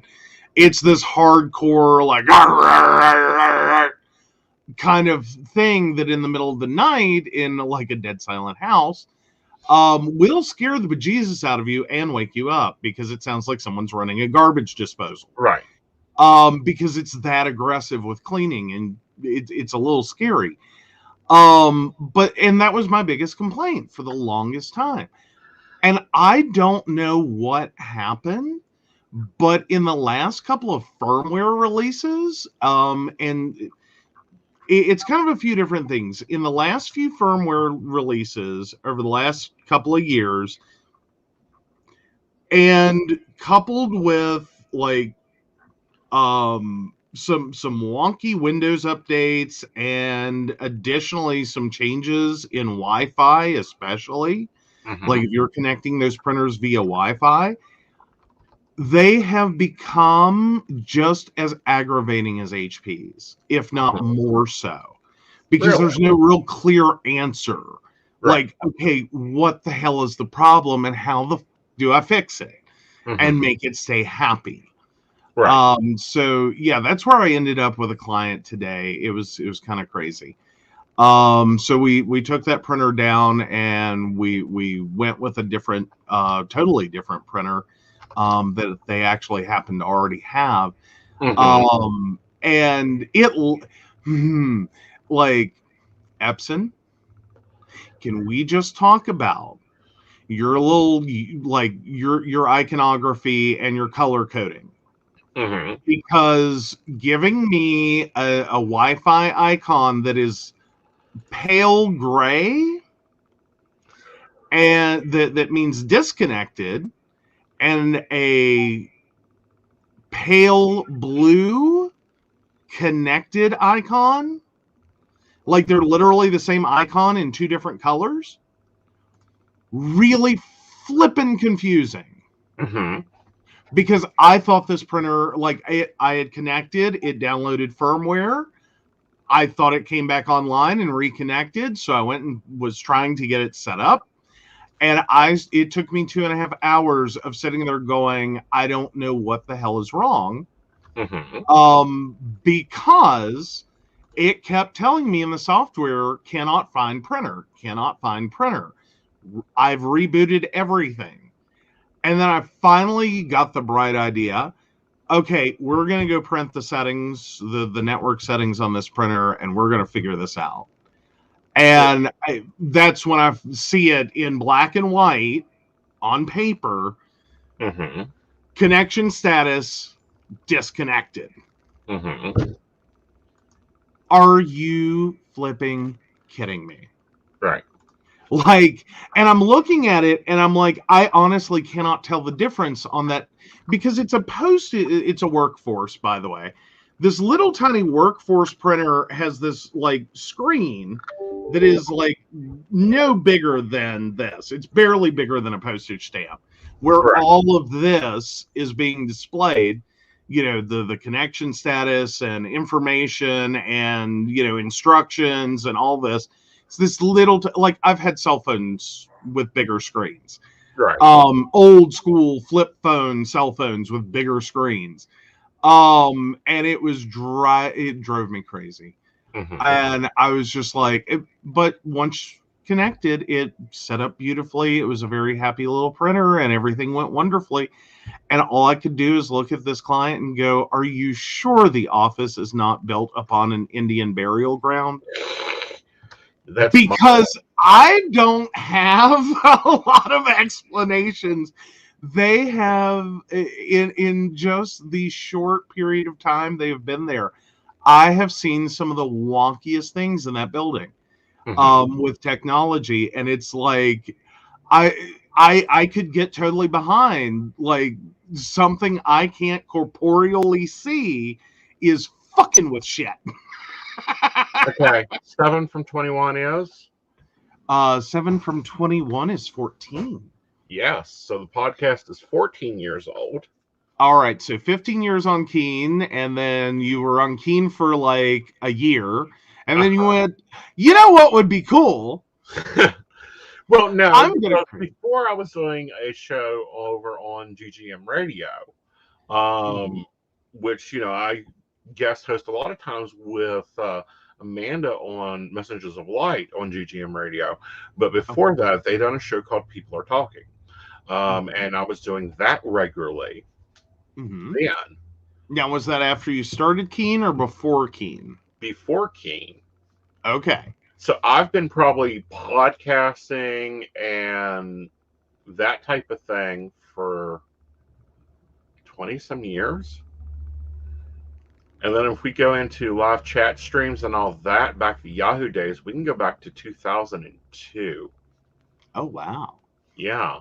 There you go. And actually, no, I know exactly what I dislike more, and it's printers, not voice over IP. Like, I've had my moment with voice over IP, but it was actually the representative from the company that sold us the phone system. And I'll put them on blast. It was a ShoreTel phone system. That, and I think even they knew how bad company. ShoreTel is a pain in the ass. It has been a pain in the ass since the days when it was IRC. Are you sure it's the same company?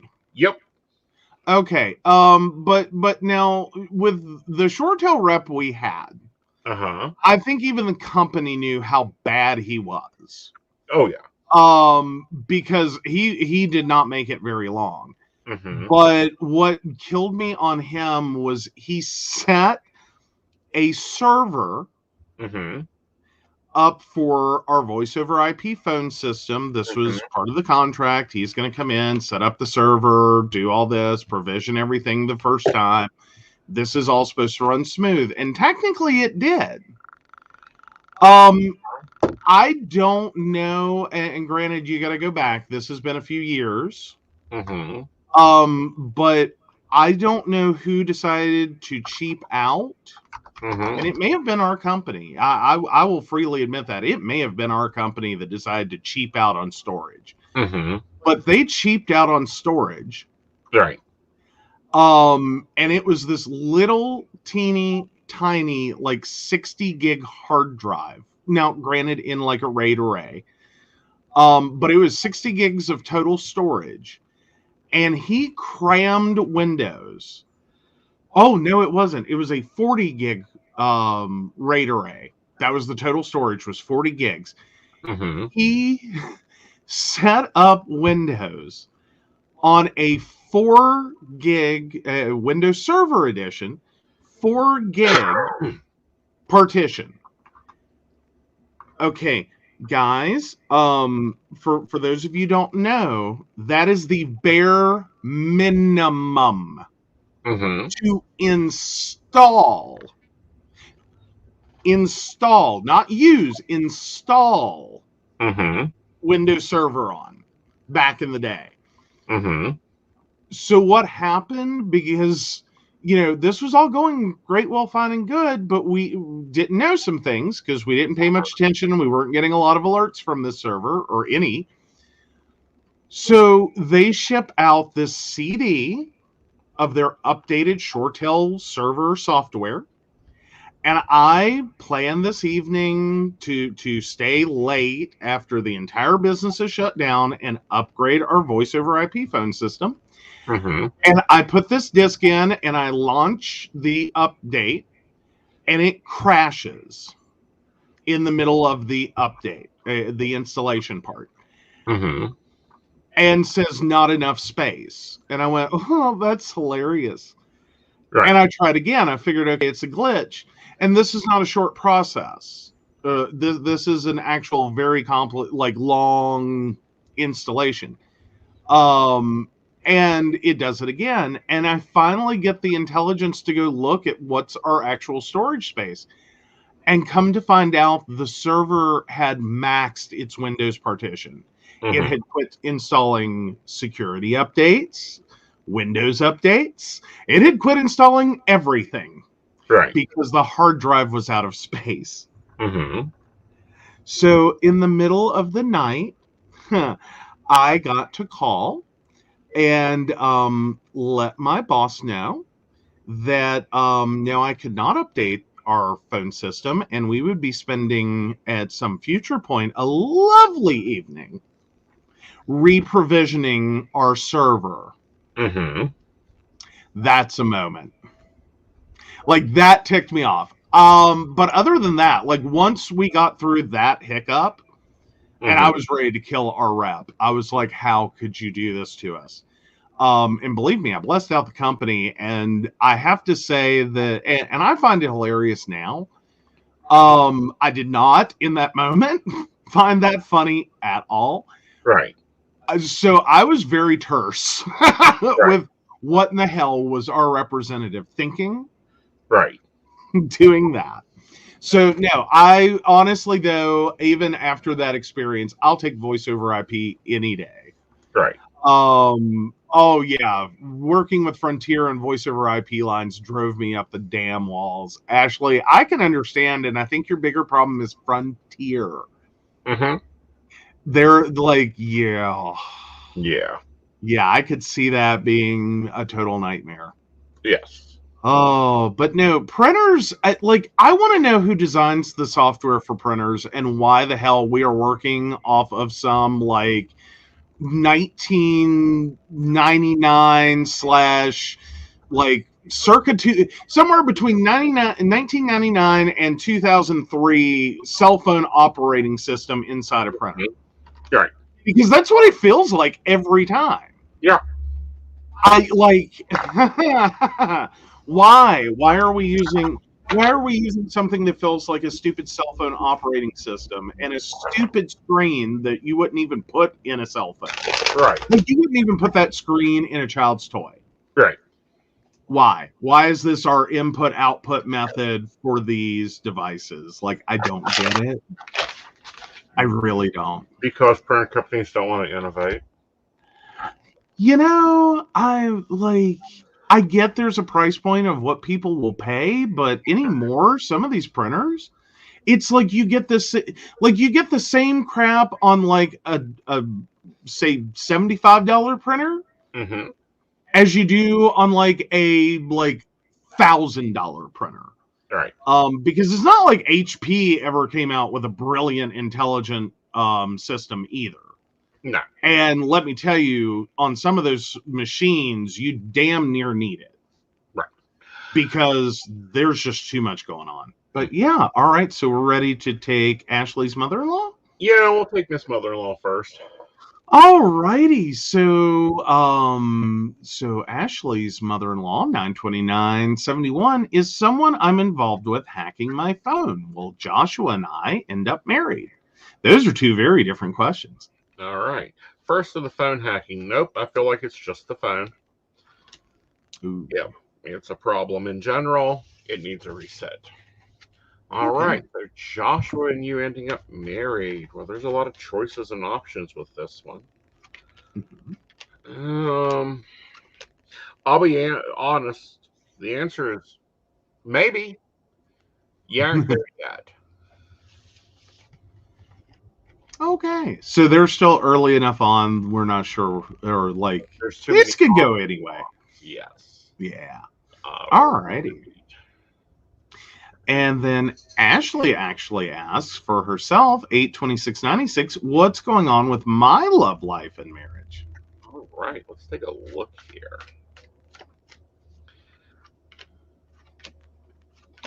I think that there's a lot of problems with your love life and your marriage. You guys are still unbalanced. I feel like there's some things you just have to abandon. You guys keep dealing with old issues that are dead. Leave them dead. You guys have to get back into balance. You also have to get your money in line because I feel like the financial structures have been shook to the floor. I do feel like there's a lot of emotional baggage that has to be dealt with, and then y'all two have to get your communication back down. Alrighty. Yeah. But yeah. So, guys, it's been an interesting show. This is one of the books I really enjoyed reading. Of course, I'm all into the gossip, the backroom deals husbands and wives make, and how they have to deal with it in the public eye, because the public still sees the world as one man and one other being, or one woman and one other being. Well, and I couldn't help, because I was backstage for this one. Mm-hmm. I couldn't help but having this moment of feeling like the biggest thing that seems to be missing is a cultural revolution towards, like, we've already had the one or the ones that are, you can, have a same-sex marriage. You can have, as general citizenry, same-sex marriage. You can have, and that's perfectly socially acceptable. You can have, a sex life that does not involve marriage or the same partner. You can have multiple partners, regardless of what your gender is, with some degree of like social acceptability, minus some slut shaming. But we seem to be really stuck in this moral majority 1980s, 1970s mindset for anyone in power, anyone politically attached, anyone who is, in the judicial legal system, teachers, like all of this. And it's starting to feel more like we're creating scandal out of like the world changed, but our expectation for this group of people didn't, more than we're actually paying attention to whether or not these actions are inherently right, like morally wrong, ethically wrong, irresponsible. Right. As in, like, if I can go out and do it and it's not illegal, and generally, my friends, associates, whatever, people I work for, people who would work for me, wouldn't really give a shit. Because it's not wrong, Right. per se. Like, whatever floats your boat, man. I'm wondering where we get this idea that we can keep doing this to others. Right. Like, and especially that short list of others that we deem to be in a position of trust. Right. And it's like, but what trust was violated? Exactly. What is it about this that makes them less of a role model, less of someone to look up to? Right. Like, I don't get it. Well, and then we have the whole question of, why is that our damn business? That's my opinion. I think that's just like, that's just human nature. Right. Like, I'll just put it out there and be really rude. I think everyone has an interest in how everyone else fucking lives, or lives fucking, or fucking. Like, everyone has that interest. You want to hear the weird and the wild and the abnormal and the different and the scandalous. In terms of just being able to get that insight, that I think for some people, that's how they even learn things exist. That, like, oh my God, I didn't even know that was a thing. Right. And it's like, yeah, that's a thing. Like, I get the feeling that there were a bunch of people who knew nothing about, like, the whole, like, urine play scene until, like, the Donald Trump P-tape thing popped up in the news. Right. And that was the first time they were like, what the hell? And then someone's like, no, that's actually a sexual thing. Right. Like, it's a thing. Like, there are people who do this. This is a thing. This is what it involves. This is what. And I'm sure there are a few people going, I did not know that was a thing. Probably not what they said, but if you boil it all down, right, that's what they said. Right. Was I did not know that was a thing. Yeah. So I think there's a fair amount of that too. I think there is. I also think there's a fair amount of inquiring where we're at, what we're doing, why we're doing it. Oh, yeah. Wow. Sorry, I had to go look in Facebook to see when we first started, and seeing some of our older ads is just shocking. Oh, dear. Aw. Are you in the Wayback Machine? No, I'm a Facebook machine, and it shows that our first post was in December of 2010, and I remember we had been on air before then. Oh, wow. Yeah, so... Yeah, so Brenda says, if it exists, there is a kink for it. Yeah, yeah. One of my favorite podcasts, and it's your fault you introduced me to him, is Savage Love, and some of the things that he covers on his shows and in his articles. Oh, yeah. Well, yes, Ashley, it's been a long damn time. And yes, no, Savage Love, like... I got into Savage Love, and I have to say it was a total accident. Because I kept confusing, because there's two Savages. There's Dan Savage, yay, and then and now I've forgotten who the other one is. One is the beloved, sex kink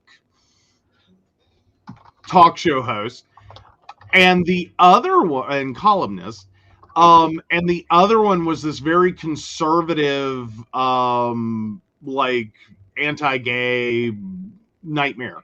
And for a while they were both like head and head, like constantly in the news. And I kept getting the two crossed because I wasn't familiar enough with either of their work. And I went, okay, I've got to figure out one of these so that I can get it stuck in my head who they are. Mm-hmm. And like, this is a distinct human being so that I know that the other one is that idiot. Uh-huh. Because I kept getting really confused in conversations. Because Uh-huh. someone would say something about Dan Savage, or someone would say something about what's his stupid name, Savage. And I kept getting the two, like, I was very conflicted and confused because I kept thinking they were the same person. Mm-hmm. So yeah, I had to finally go find Dan Savage, read a bunch of his stuff, inadvertently fell in love with his concepts along the way. Mm-hmm. And was like, okay, well, one, that's pretty awesome. Now I know who Dan Savage is. And I'm like, everyone go over here. And meanwhile, got my distinction on the other one to the point that now I don't remember his stupid name because he's quit being relevant. Right. Gotta love how that works out, right? Right. And you gotta love how things happen. How you get connected with people. And I do love his stuff. Mhm. Like, there are stuff that I just find amazing that he's done. A lot of his concepts I've used, and a lot of his concepts we agree on. Well, and some things, a lot of what he does is often put things in words. Like, you know it, you think it, you can't express it really. Like, you could sit here and talk for like 5 hours and you could express the whole idea. But then he does really good with like, okay, let's find words to just like, this is what this is. Right. And like, hi, we're going to put this in words for you so you can have a talking point. Right. Like somewhere to start from. Like my favorite is price of admission. Right. And like, if you don't know what that is, just Google Dan Savage and price of admission. It is so worth it. As are you, and that'll make more sense if you go do that. Right. Or if you know what that means, you got what that meant. Right. Because like that just instantly can communicate with someone once they get what that means. Like a whole series of like personal concepts, relationship concepts, and the fact that, this is how some things have to work out. Right. And the concept is really simple, and it's called price of admission. Right. And so, okay, I'll share it anyway. It's this idea that in every relationship, the person that you're with has a cost of admission. Like if you want to go to the show, known as your partner, if you want to be part of the show, you have to pay a price. And, some of those are quick and easy and no one cares. And some of them are like, so you're going to have to put up with the following. Like, this is what you're going to pay to be with this person. Is it worth it to you or not? You need to decide that. Because in some instances, these aren't behaviors or things, characteristics you're going to change about this person. Like, no matter what you do. Because, and putting that in an example that goes with the show, Hillary Clinton and a lot of these wives had a price of admission, which is his dick is going to go wandering. And at some point, you're going to have to put up with some shit. Because your stand by your man is not going to make sense to people, but you've made this choice. Right. Well, and well, not just this show, but relationships in general. Everybody has a price of admission. Oh yeah. Ours relationship is a key. It's real easy to see the price of my admission. Well, no, I think it's different for everyone, and and it's not like there's just one. Like there's some that people will see and will know about and will figure out, and and then there's other hidden ones that it's like you don't even want to know. You know what I mean? Like it's not like it's anything scandalous or exciting or whatever. It's just you don't even want to know. Like, you know, like Right. there's some things you see and it's like, yeah, okay, he puts up with this. You're like, yep, basically. Like, I think sometimes the worst thing in the world is the idea that tolerating people is inherently a bad thing. Like, I think in every relationship, there's just some shit you just tolerate. Right. Well, Like, you just go, you know what? I don't love it. Like, that's not why I love you. But I can tolerate it. Right. Well, Like, I can one just of our first negotiations, mine was my career comes first.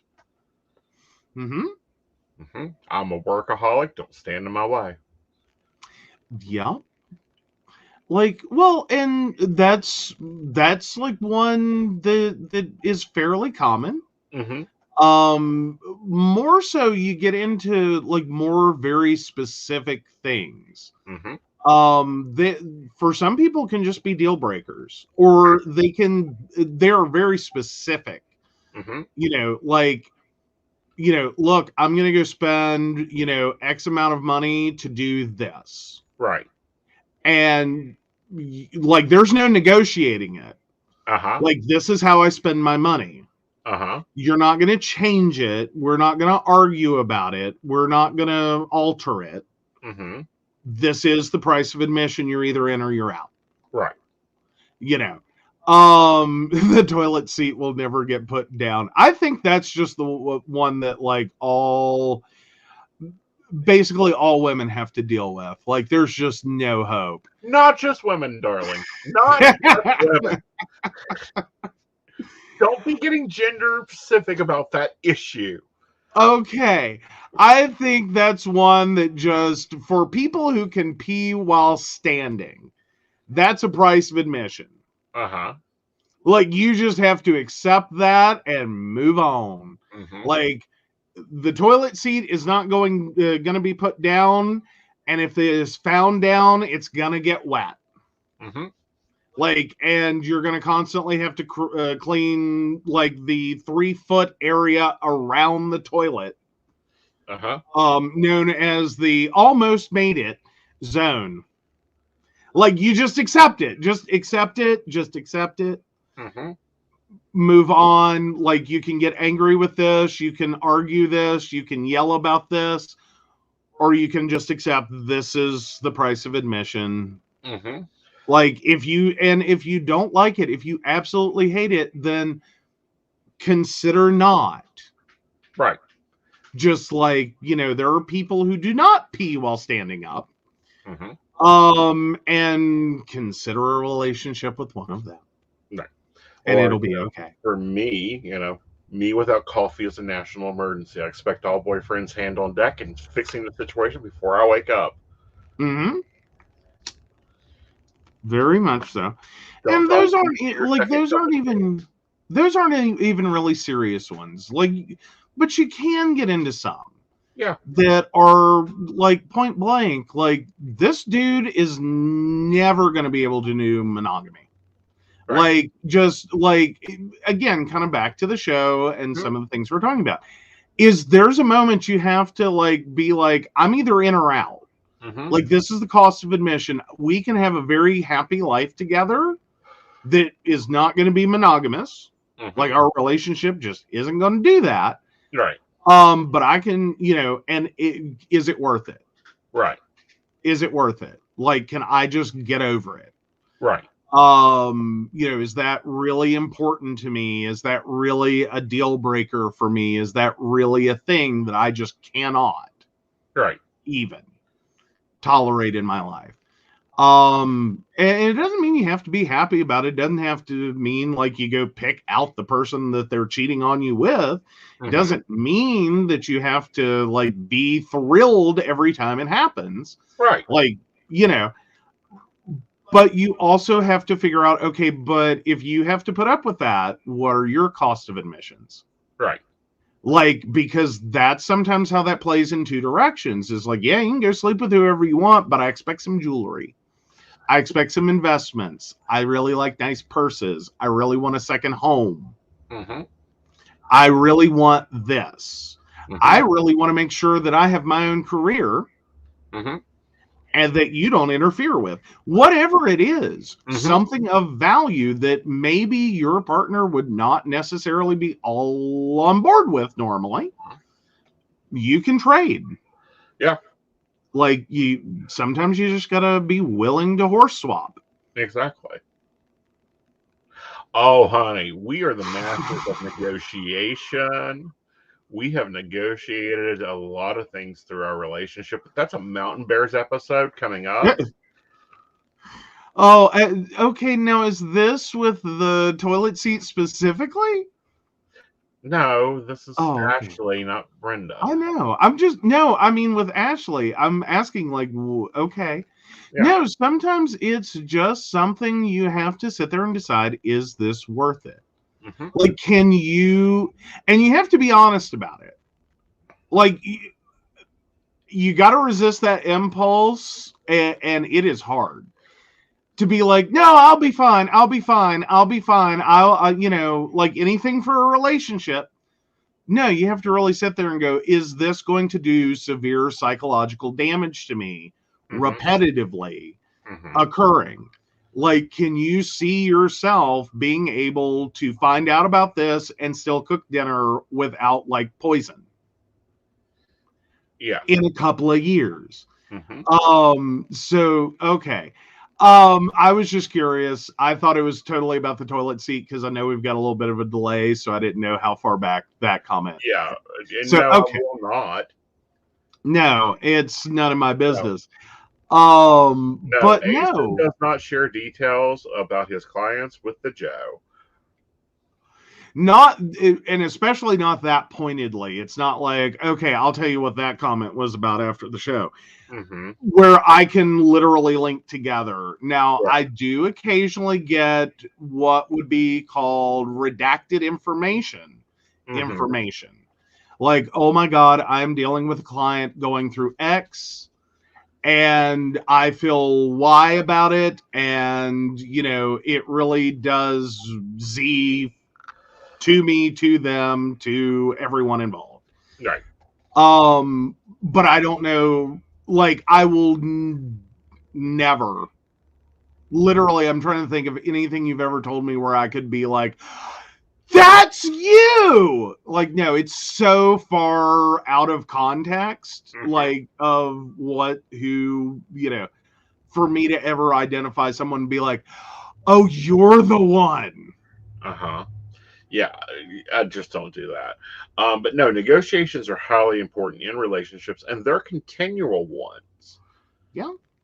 We have an anniversary where we sit down and discuss every year changes in the relationship and what we need to renegotiate in the relationship. Well, and then there's also some people that you will get into a relationship with, or they are out there. There is no negotiation. It's their way or the highway, and you also have to figure out, is it worth it? Like, that's their price of admission right there. Is you are never getting your way. Right. You're just going to show up and follow orders and do whatever they want. For some people, that's a deal breaker. There's a lot of people that's a deal breaker. Yep. I'm one of them. Like, no negotiation. Like, that's called, I'm going to be negotiating with my fist, then my feet. Right. Because I'm going to get mad. I know this about myself. Like, I'm going to try to argue. I'm going to try to negotiate, but I already know that that's not going to work.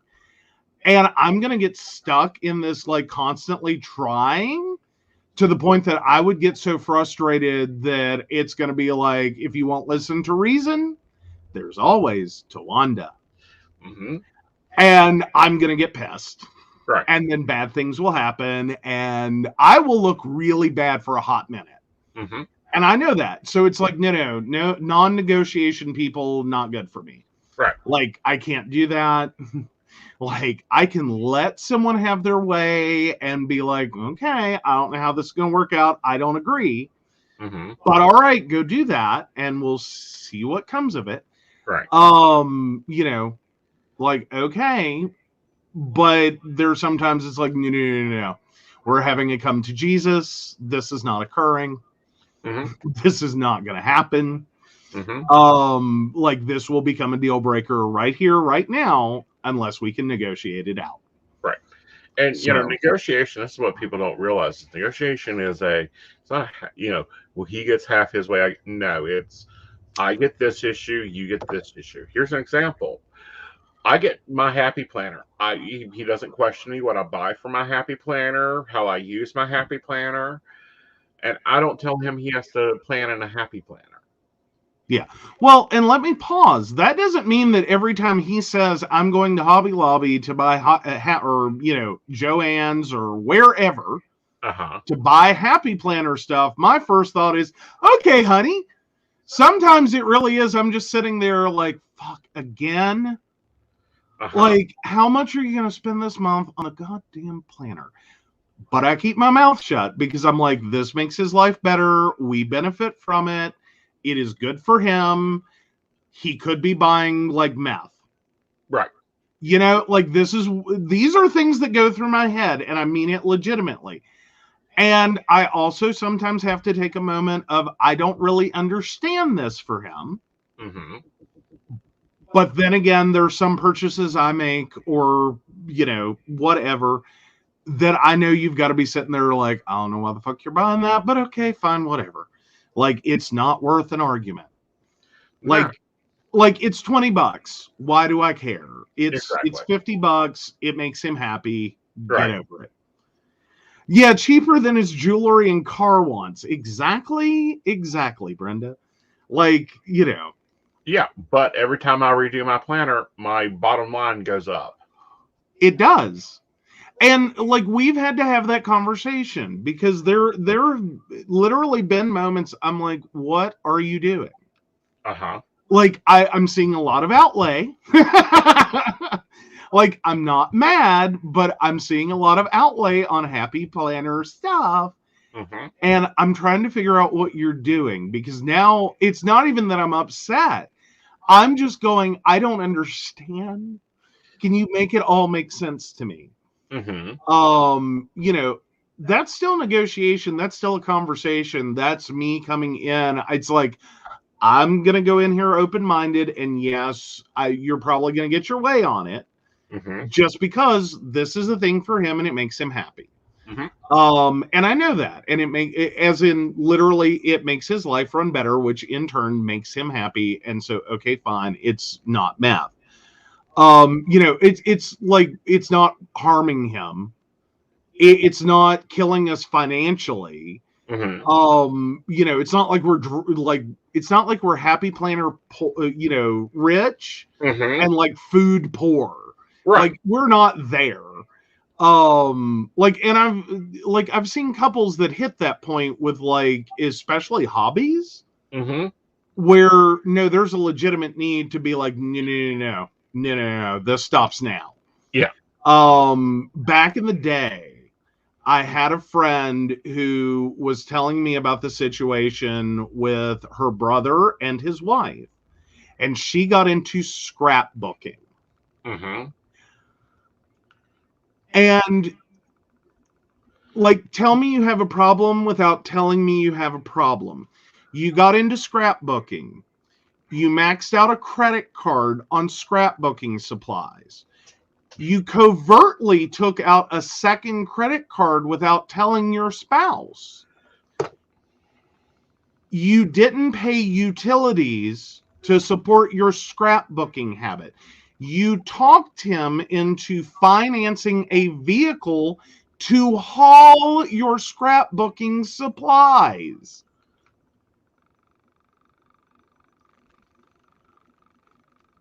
That was he had bought a Suburban for his wife before he knew how bad all of it was. That it wasn't just like, okay, she's spending a few $100 a month on scrapbooking and okay, it makes her happy and life's great, happy wife, happy life. He's suddenly finding out that they're like, $100 and some $1,000 in debt. Because she is taking money out of, like, she's juggling the bills and like putting money towards the credit card to then spend more money. and then get her limit increased, and she's making minimum payments on everything, and he's suddenly finding out they're like $100,000 in debt, all related to scrapbooking crap. That like she's hiding it at her mother's, she's hiding it in the attic, she's like there is scrapbooking crap everywhere. What was she? I'm sorry. Okay, because Happy Planner does have an element of scrapbook to it. I use it more for the functional side. I just cannot believe that you would have that much. It kicked off like a hoarding complex for her, is what it did. That's what happened, is it became addictive. Like she got so into like page embellishments, and then being fearful that she wouldn't have enough to do a future project, or that they wouldn't make it, or they wouldn't be selling it, that she would first buy it on impulse and then buy a lot of it on impulse in case she wanted to use a lot of it. And it kept ballooning because everything she saw, she wanted.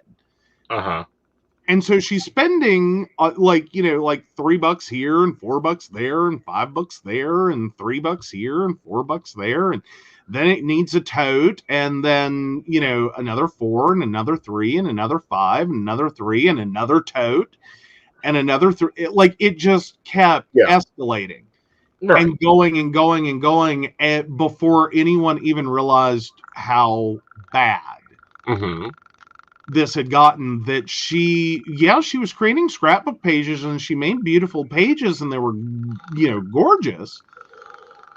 She was really good at this, but it kicked something in her head that was purely addictive. Like it was like, girl, you need therapy.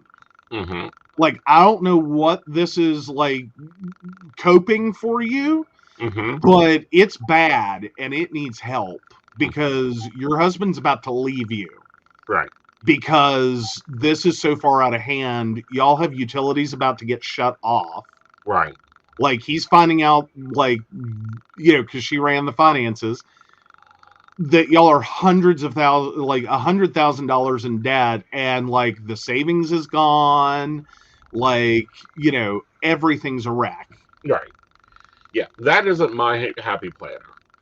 Oh yeah, she could scrapbook for the whole family, neighborhood, town, probably a county, with the amount of stuff she bought. And it was all because, like, this got out of control for her. It hit a place, and it scratched an itch somewhere to cope for something else. And it was instant, and it ballooned within like a year. Before he even realized, it went from like, oh, I'm taking a scrapbooking class, to holy shit. You could have a gambling problem and it would have cost less. Like, you could have developed a drug addiction and like wrecked a vehicle and like, gotten a DUI, and it would have been less expensive and less damaging. Like, that was the level of problem. And it's like, it's so innocent sounding. It's fucking scrapbooking. Like, how do you, like, and there was that moment. It's like, how do you get this far in? Like, I don't remember. Like, what is there, like a granny scrapbook pusher? Like, hey, you want to buy some embellishments, girl? Like, I know, I see you're jonesing. Like, there's not a granny scrapbook pusher. But, and this is the thing that with me is it's taken me a while to, one, find my system. Two, I'm starting to develop my system to work on my brain, because my brain works differently. But with Happy Planner, it allows me to break things down. But I ain't buying a new planner every 3 months, or having 14 planners running for the 14 projects I'm going on. Yeah, I mean, like, because mostly scrapbooking there for a while, and this is back when she got into this, it was a bunch of little old ladies. Like, well, I say little old ladies, not necessarily. There was that original, like, late 90s, early 2000s scrapbooking thing. that was mostly like, you know, your local Hobby Lobby, Joann's Fabric, whatever, had a little group, and it was a bunch of little gray-haired or soon-to-be gray-haired women who got together. Their kids are at least in college. They've got a bunch of baby photos, and they've got grandkids coming along, and you know they're wanting to, you know, save memories and do this thing. And this, like, somehow something about this, and I never did find out what. And I've always been curious about it, is like what the hell this did in her brain. Like it fed something. Right. And it became a monster. And I'm like, I couldn't believe it. I'm like, you know, people worry about drugs. They worry about, you know, alcohol. They worry about gambling. They worry about like, and at the time, like sex addiction and, you know, all these things. And it's like scrapbooking. Like you have to be worried about scrapbooking, that you can be that obsessive with something that you can buy at like a Hobby Lobby from, you know, like what? Well, and that happens a lot of times, but it's different things. Like, yeah, I'm very into about planning. I'm very into planning. There will be videos on YouTube of my new planning system as soon as when I set up December, I think I'll shoot the video of the planning system I've put together for me that works for my brain. I don't see anyone doing it. But it is a thing that if I put it into my planner, I know I've got to do it. It keeps me focused and not running around with, what was I supposed to cook for dinner? What the hell did I plan to cook for dinner? Shit. What did he say he wanted Thursday? It gives me brain space. Yeah. But people do get very addicted to these little things, and it's because they get into a brain space of trying to alleviate something. For me, it's repetitive thought and thinking and memory. You know, I'm going in and out of alpha 40 times. Right now, well, yeah, and it's all in one place. But here's the thing for me, and this is where I keep processing his, like, I would call it more of a dependence. Like, if we're going to use addiction language, I would call it more of a dependence on Happy Planner. Like, he has never woken up and been like, oh my God, it's fucking payday. My payday just hit. The bank just ran my deposit. The store opened. Well, actually you have. But you've been like, I got to go to Hobby Lobby. You have done that, but it's never been at like, you know, $1,000 went in and immediately $1,000 came out. And then there's a separate credit card transaction. And like, okay, honey, that's great. I'm glad you're happy with your Happy Planner stuff. How do we eat this week? How are we paying the utilities? How are we doing this? That's where I draw the line. Like, there's dependence. Like, he uses this, it performs a function and is very valuable in his life, and it allows him to do other things. That's dependence. Addiction is when this overrides like self-preservation. Right. Like, at all costs, are you going to get this? Because that's addressing a different need than a dependence. Right. It's all and the thing, you know, for me is, yeah, I'm up there for when the new releases come out, especially if it's a product that I have had to make. Like a Happy Planner page I've been having to make out of a Happy Planner, and they come out with it. Oh yeah, I'm gonna be pissed when my Joann's doesn't get it for a fucking month. Yeah, but that's the, like, this is a thing I need and use and want, and I would like, take my fucking money.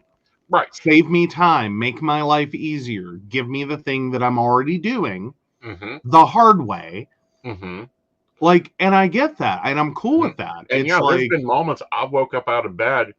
Now, granted, you got to remember, Aeson wakes up normally around 3 in the afternoon, or it's, you know, I'm waiting for the store to open at 9. And it's because something has drastically changed. My fucking planner is shit, and I've got to replan out everything else. And I'm cool with that. I'm cool with that. I get that. I understand that. Now, take you a moment.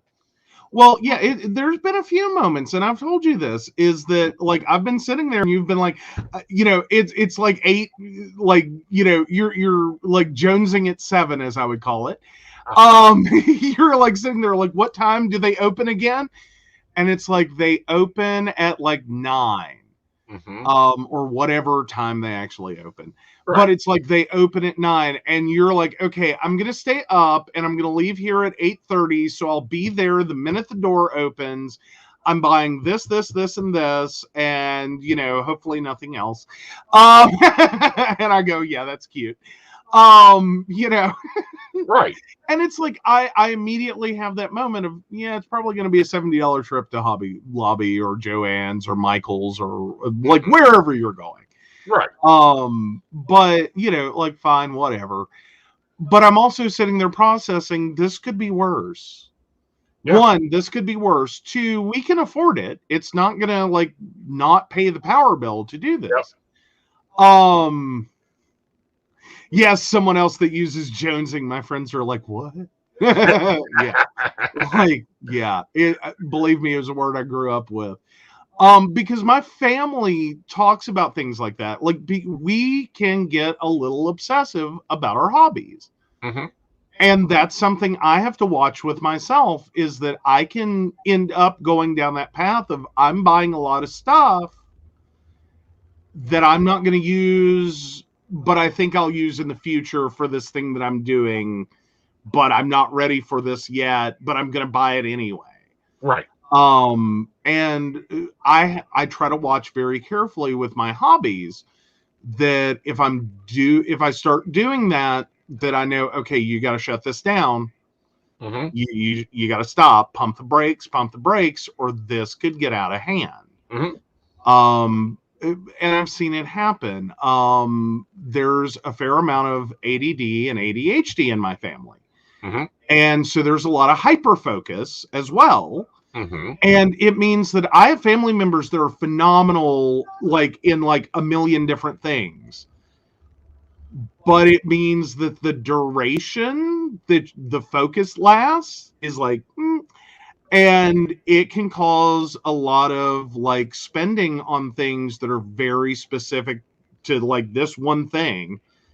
They do amazing things with it. And then in like a month, it's something totally different. And all that stuff is just like gathering dust. Right.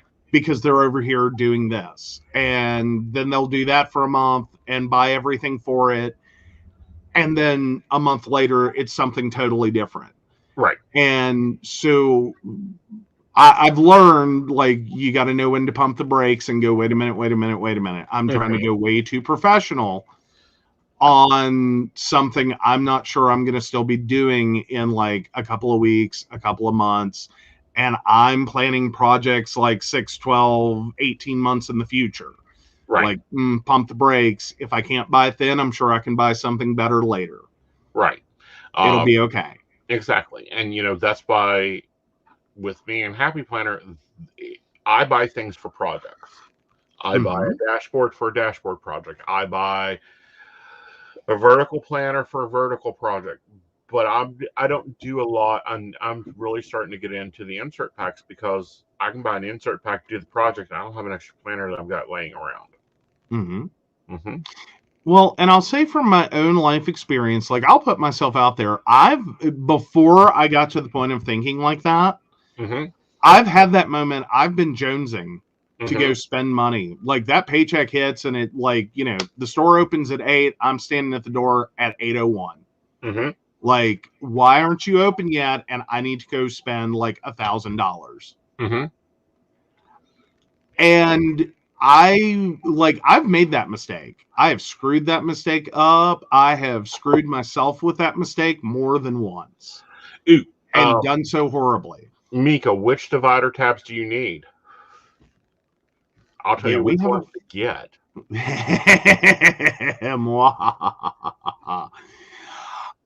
There's a lot of people that is them at tax time.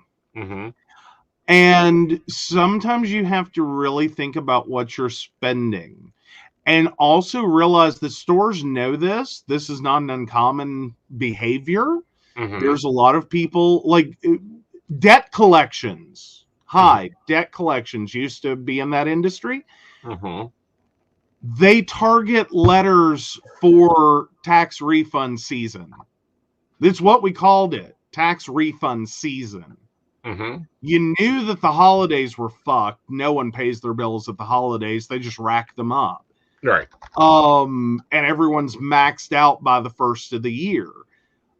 Then, you know, between somewhere in that line between, you know, effectively March 1st and April 15th, everyone's getting their tax refunds.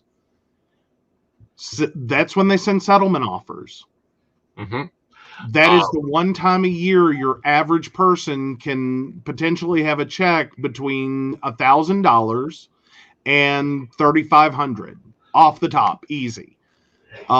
Depending upon family size and how bad you are at filling out your W-2. Like these, Mika?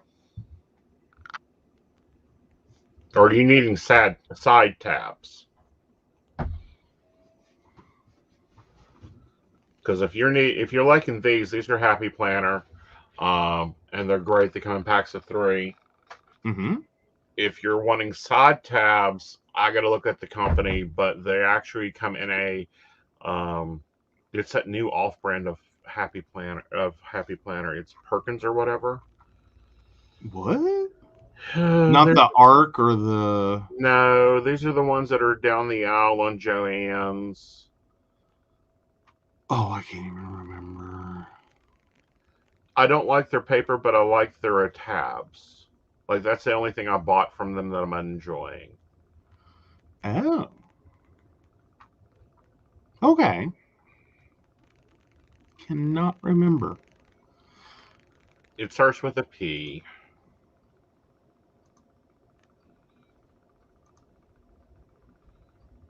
Trying to remember, but I have no idea. Park Lane? Park Lane. Okay. Park Lane. Okay. Yeah, it's Park Lane, and their divider tabs are the ones that attach to paper. Like these. These are Park Lane. They're gold. They're gorgeous. They come in their accessories pack. Oh, so they're literally just the tabs. Yeah. And they glue on. Like they... Yeah. To the page. Or to whatever you want to put them on. Right. Like you could find really nice paper you like and put the tabs on it. Right. Cool. Yeah. I really like them, but unfortunately it's in one of their packs. Because remember I bought that Celestial pack for their notepads, and it was in there, and it was really surprising me. Oh yeah. Yeah. No, I remember that now. That's been a minute. Yeah. Oh, but yeah, no. So Ashley has a question, and yes, they are nice. And I will say the other thing you found that's really flippin' useful. Talk about $30 that we have not regretted a single bit. Is the label maker. Yeah, I really love my little label maker. Yeah, it's like a little brother, like it has the full keyboard that you put the cassette of labels in, like old school label maker. Like that thing has come in so flippin' handy for you. For putting and like covering over and relabeling stuff, and like especially for the tabs. Yeah. Especially for the tabs because it actually sticks. Yes. Because that's the biggest problem is they give you paper labels for those tabs, and spoiler alert, they won't stick to the tab. Yeah. They never stick to the tab. Looking at it, Ashley, I feel you do, but I feel like you guys have to negotiate out. I think that you got to decide what are old issues, what are new issues, and divide them out. There we go. Ashley says, first time I saw a label maker, I was amazed. I used it for everything, even things I didn't need labels. Same. We're getting ready to label a lot of stuff in this house because one of my spendicity things is when people don't put things where they belong. Oh, but yeah. No, they're like, I've always appreciated a label maker. Mm-hmm. My first label maker was an old school rotate and punch. Mm-hmm. And then my next one was one of the very first. It looked like the what are they? The point of sale or the inventory control units. It looked like one of those. I had it I don't know how many of those. I'm hard on the label maker. Mm-hmm. Like there's something about spending $20 on something that doesn't, and especially that it doesn't make me very like cautious with it. Right. Like I'll just throw it, just like out of my way. Right. And then go spend another $20. Like I wasn't gonna buy more. Uh-huh. I never had a problem with that. Right. It's like just spend it. It's worth it. But no, I'm very happy with my label maker. I had to convince myself to buy it because you can do that on the printer. But no, I love being able to just beep beep beep done. Mm-hmm. Mm-hmm. Yeah, because we have an actual thermal label printer. And love it. It does a lot of things, but he's still a little like, caveman to fire. On like, I don't know how to make it happy, and like I don't want to tear it up, and because I think you'll kill me. And No, like, the main you create reason levels for me? Yeah, well, no, the main reason I have a problem with that one is that is not networked. It is hooked to your computer. I don't like. There are things in our relationships that we do not bother each other's tablet, phone, or computer without supervision, or at least a clear idea. Like, what are you doing? Yeah, and like, no, that's your thing. That's it. Like, here's your window. Yeah. Like, because no, I will say that was one that was an easy negotiation for us, by the way. For me, it was probably the bigger deal, though. No. Well, no, I think it may have been. Like, here's my thing, and the reason it was such a big deal for me is I had an ex that was the world's worst for, like, I'm going to go through and read every single email in your email account. I'm going to go through every file on your computer. I'm going to, check every IM chat conversation you got going. I'm going to log into websites that I'm going to go through every single thing in your life. And then turn around and like start asking questions. And okay, I get it if you're like sitting there looking at things that are current. And it's like, okay, we are together in this relationship and this is co-occurring. I'm talking about we got into arguments over things that happened like 5 years before we met. Yeah. See. And I'm like, no, not even no. Like, I don't think that's an appropriate argument. I think that's just like driving your own self crazy. Well, my view is no, I do not need to be in your crap. I need something from your crap. You can go get it for me. Yeah. Well, see, like, I've never done that to a single one of my exes. I have never gone through any of my ex's stuff. I keep saying it, and I know the sentence bothers you every time I say it because it's not exactly accurate, what I'm saying. Is I don't care. And that's really probably the most inaccurate way of saying it. Is I'm just like, whatever's going to happen is going to happen. I figure any relationship that is like, here's my thing. Any relationship that is in trouble has never been made better by going through someone else's stuff and arguing over it. they're either going to stay or they're going to leave. They're going to get it out of their system or they're going to leave. Mm-hmm. One of the two. Nothing I'm going to do in response to anything I sit there and read and find out and read a lot into and get myself, all worked up to have an argument about or feel bad about. That's not going to help me. Right. And as weird as this sounds, I go into every relationship going, I hope it works out. Mm-hmm. I do. Or I hope that I'm whatever you needed. Like the reason that we got together, you get that thing that you needed from me to go on to whatever better thing awaits you. Right. Like, I will be very proud if that's all I am is a stepping stone. I hope I helped you along your way. I'm not, I just can't, I can't see people trying to hold on to people that are like, one, already doing things that are 1 foot out the door. And I have never, ever, ever seen anyone who finds out someone's 1 foot out the door that ever did anything to pull both feet back in. Right. Everything they have done usually pushes them harder out the door. And it's ugly and it's painful and it hurts. Right. And all you do is end up with exes that you hate. Well, is what I think. This is right. like totally me. This has been like my interpretation of everything I've seen. Right. Is that this is why people have exes they hate.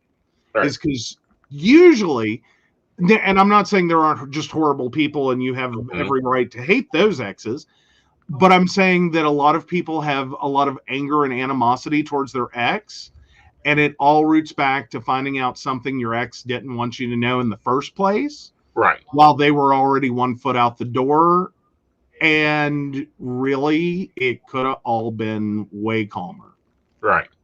You could have just been like, you know what? That's how that went. Right. So, yeah. Yeah. But no. None of my business. Like you can read some of them, if one, I have too many clients. Like my information for my clients is highly private. Like, I don't store my clients' phone numbers in my phone. Under their actual name. Right. Am I even under my actual name yet? Only because you put it into the phone. Yeah, I'm like, he's not kidding. No one's in there. They are in there by names he knows. And things that will alert him to who you are. But I can't just pick up his phone and be like, what's Ashley Guest's contact information? Right. I can't do that. I cannot find Brenda Bryant in his phone. You don't exist. No. On his phone. You do. And like, if you do, you do. But you're not in there like that.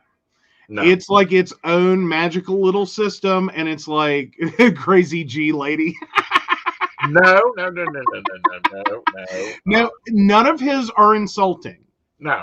I will say that. No, okay, almost none of them are insulting. I think you have one, and that's a client you no longer talk to. That might be a little insulting. No, they've been removed from my phone. They've been removed entirely at this point. Yeah. Like you had one that popped up there for a hot minute that was like, okay, that's an interesting one, honey. Like I've seen a few of yours pop up. Again, they pop up. I don't have a clue. Like I don't know who they are actually. I just know that I see it. Yeah. Sometimes, in the course of life, I don't know who they are. But like most of them are very generic, and like it's enough to tell him who you are, but not enough to tell anyone else anything about you even. Right. Like, it's not like that crazy bitch or that, stupid what. Like, none of them are insulting. Except for you once upon a time had one, and that was because you were so done with that client. Like, you were beyond done. Like, she had abused you every which way from Sunday. And so for a while, they were the only one that popped up that was like, honey, that's different. Right. But like, here's an example, and I had to go and look and see how I have it stored. Miss North Carolina. Okay. So now you've outed yourself. You're Miss North Carolina. Uh-huh. Well, way to go. Yeah. There she is, Miss North Carolina. Right. Oh, my goodness.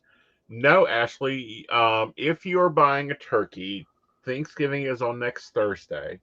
If you're buying a turkey that is not fresh, meaning it's not frozen at all, you buy that turkey on Sunday and you keep it in the refrigerator in a nice mixture.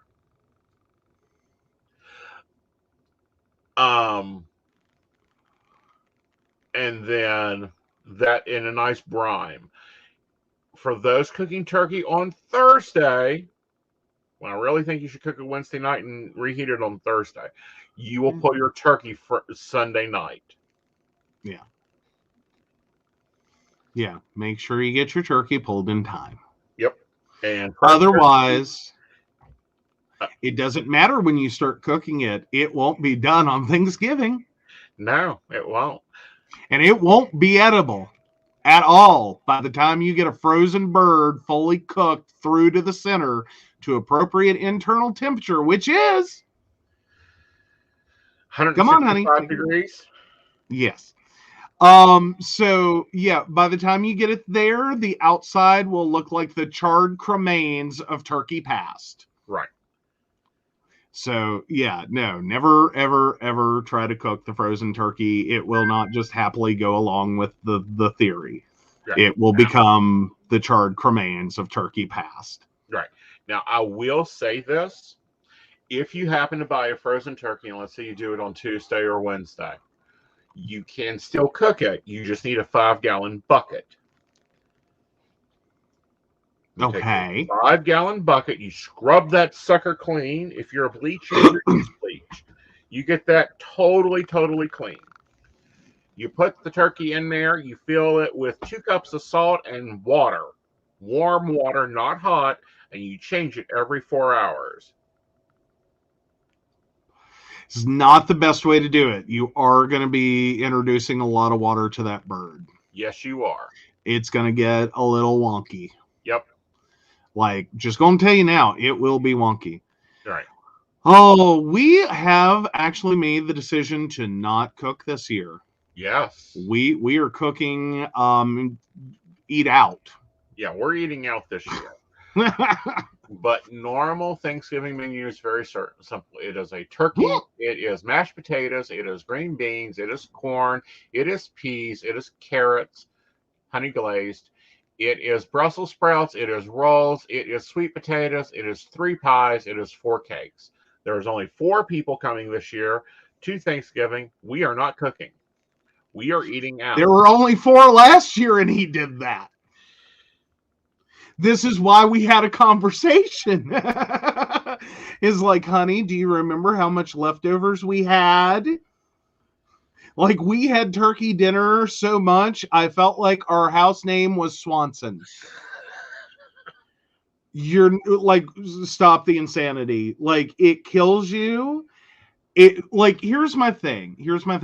One, we have to do a complete clean out of the refrigerator so that we can buy all the crap to put in the refrigerator we're going to cook.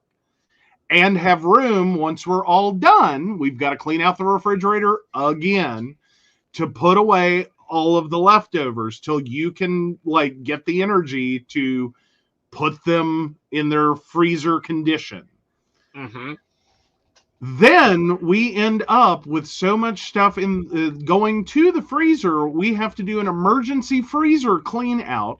His mother gets inundated with stuff. She's like, what the hell is this? We're like, we don't know, but enjoy. It's something surprise. And then our freezer looks like the back warehouse of Swanson's. And the only fucking thing we will be eating for the next, 2 weeks has something to do with Thanksgiving. And I'm going, stop the insanity. For 4 people, stop the insanity. This is too much food. This is too much work.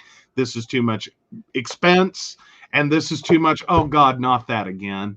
Mm-hmm. Like, I love you, but can we, I don't know, leave that in the freezer till July? Right. Like, All that's right. when I want So, turkey again. Ashley, get a pen and paper. I'm going to tell you how to make the best stuffing out there. Okay. Let me know when you're ready. I'll give you guys this recipe. Because, of course, let's talk about Aeson's turkey. Aeson's turkey is really easy. You get a turkey. You throw the sucker in a bag. You throw some sage in there. You throw an onion or an apple, depending on your flavor. If you like savory, go onion. If you like sweet, go apple. Throw that in there. 3 sticks of butter. Stick the sucker in a roasting pan. Fill the roasting pan with water. Stick it in the oven. Bake it at 275 to 300 for 4 hours. Yep. Don't forget to defrost properly. Yes. Or it doesn't work either. Like, I'm just saying right now, like, there's no magical you forgot to defrost. Like, I'm going to give you the biggest, like, hint for Thanksgiving success and keep you from being a crying, sobbing mess. If you forget to defrost your turkey, stop. Do not pass go. Do not collect $200. Figure out your takeout, eat out plan. Mm-hmm. Like, that's it. Just, if you forgot, everything else is fixable. Mm-hmm. Unless you forget to defrost the turkey, you ain't fixing that. Right. Everything that you do to try to accelerate the defrost of a turkey is unhealthy or is going to come out really bad. Mm-hmm. So if you forgot, if you didn't get it fully defrosted, if you're sitting there with a turkey that's still a block of ice on Thanksgiving, stop where you are. Do not finish cooking the meal. Put your pencils down and come join us. Figure out your eat out plan. Yeah, just admit defeat right off the top and figure out your eat out or take out plan. All right, Ashley, you will need the following: 2 boxes of stovetop stuffing, 1 Vidalia onion, 3 stalks of celery. Chop your celery, your onion finely. You will also need 2 sticks of butter, 1.5 cups of turkey drippings. Take a glommet of butter, throw it into a skillet, fry up your onions and your celery. You just want to get those onions golden and that celery a little bit light. Throw that into your mix, pour in your melted butter, add in your turkey dressing, stir that up, put it in a baking dish, and stick it beside the green bean casserole in the oven. They cook for the same amount of time on 375 degrees for approximately 20 minutes or 4 cigarettes, depending on your timer. Well, there you go. Oh, goodness. Are onions safe again? What? Vidalia onions have always been safe, but you want Vidalias. You don't want these things that look like oranges. What? Okay, fair enough. Yeah, you want a flat onion. Yes. I didn't even understand that at first. He is all about his onions have to look smushed. Like, to me, that's what they look like. It looks like you took, like, the quintessential image of an onion and you went flump and squished it. And I'm like, okay. And he said, no, those are the only good onions. All other onions are bad. And I'm like, okay, whatever, I give up.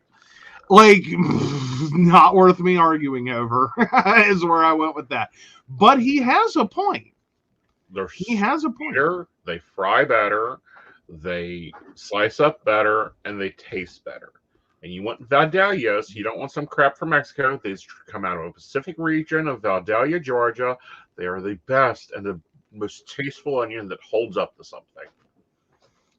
Yeah, basically, if it doesn't come from the Vidalia region of Georgia, it's just yellow onion. Yes.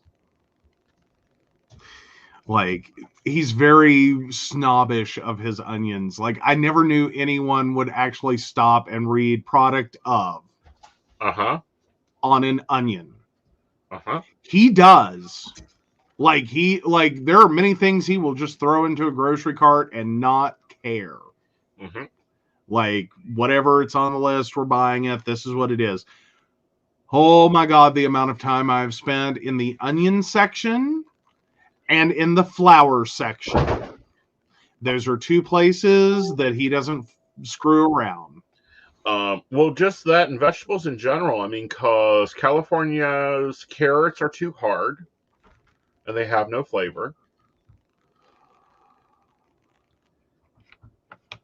Oh, wow. Brenda says stores are low on turkeys. How are we doing? Have we looked? We're Like, low we on. made the decision not to cook, so I don't know that we've even I've looked. looked because, you know, I don't mind having a couple turkeys in the freezer. But Well, yeah, prices are not up. The prices are up, and they're very low weight. Oh, wow. Yeah, like someone didn't really do good.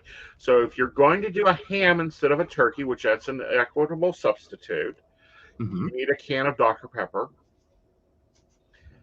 half a cup of brown sugar, some pineapple, and if you like mandarin cherries, put mandarin cherries on there.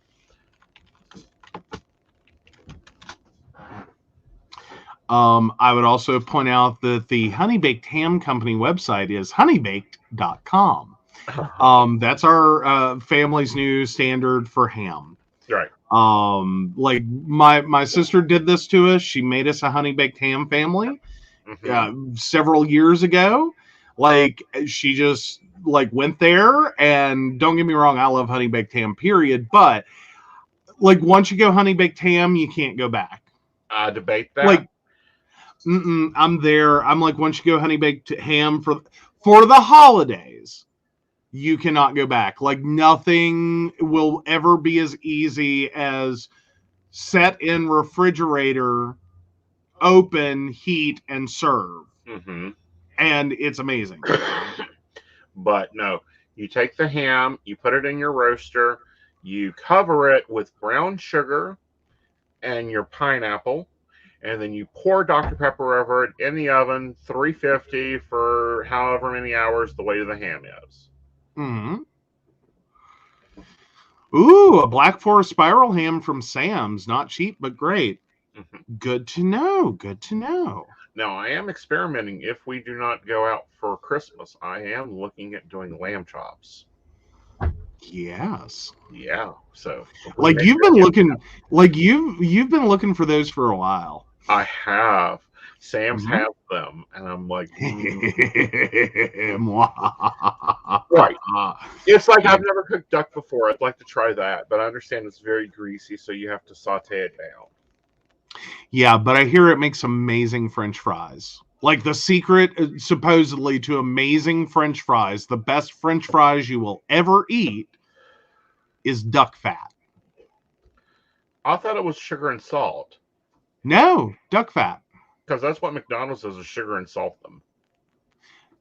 Supposedly.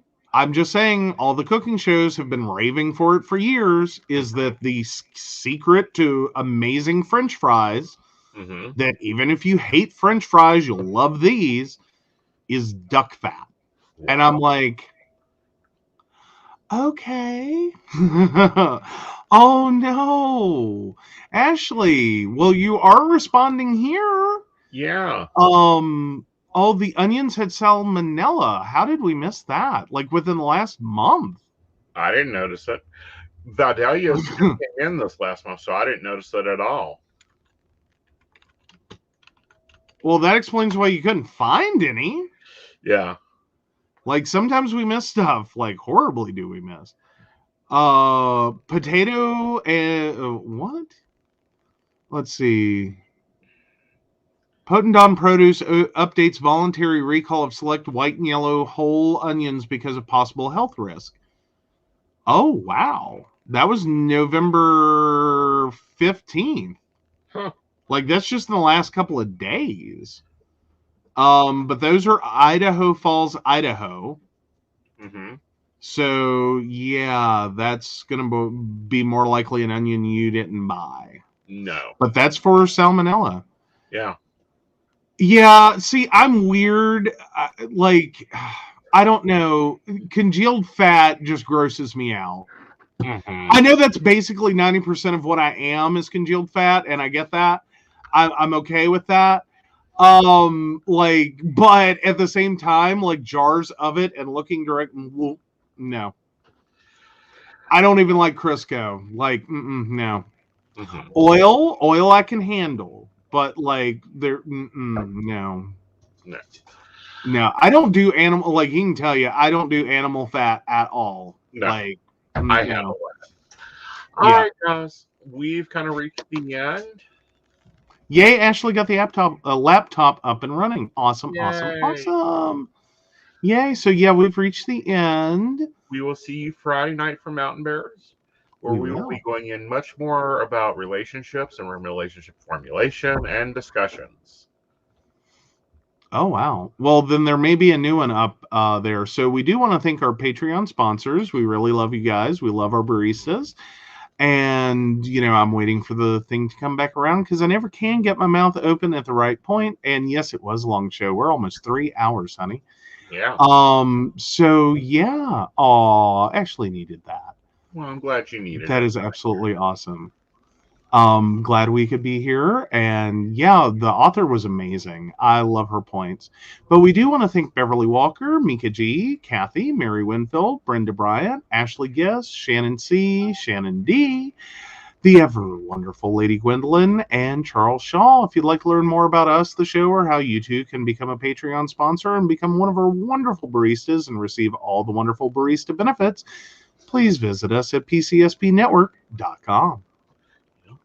And again, we'll see you Friday night for Mountain Bears, where we're actually taking on a topic that will be fun and interesting and all. And also, you guys, thanks for being baristas and taking care of us and helping with the production and giving us time on the show. Yeah, it was a long show tonight, but I think it was worth it. Oh, all right, yeah. Good night, y'all. Bye. Good night. Before the storm, you know what's coming, so be warned. You can't stop me now.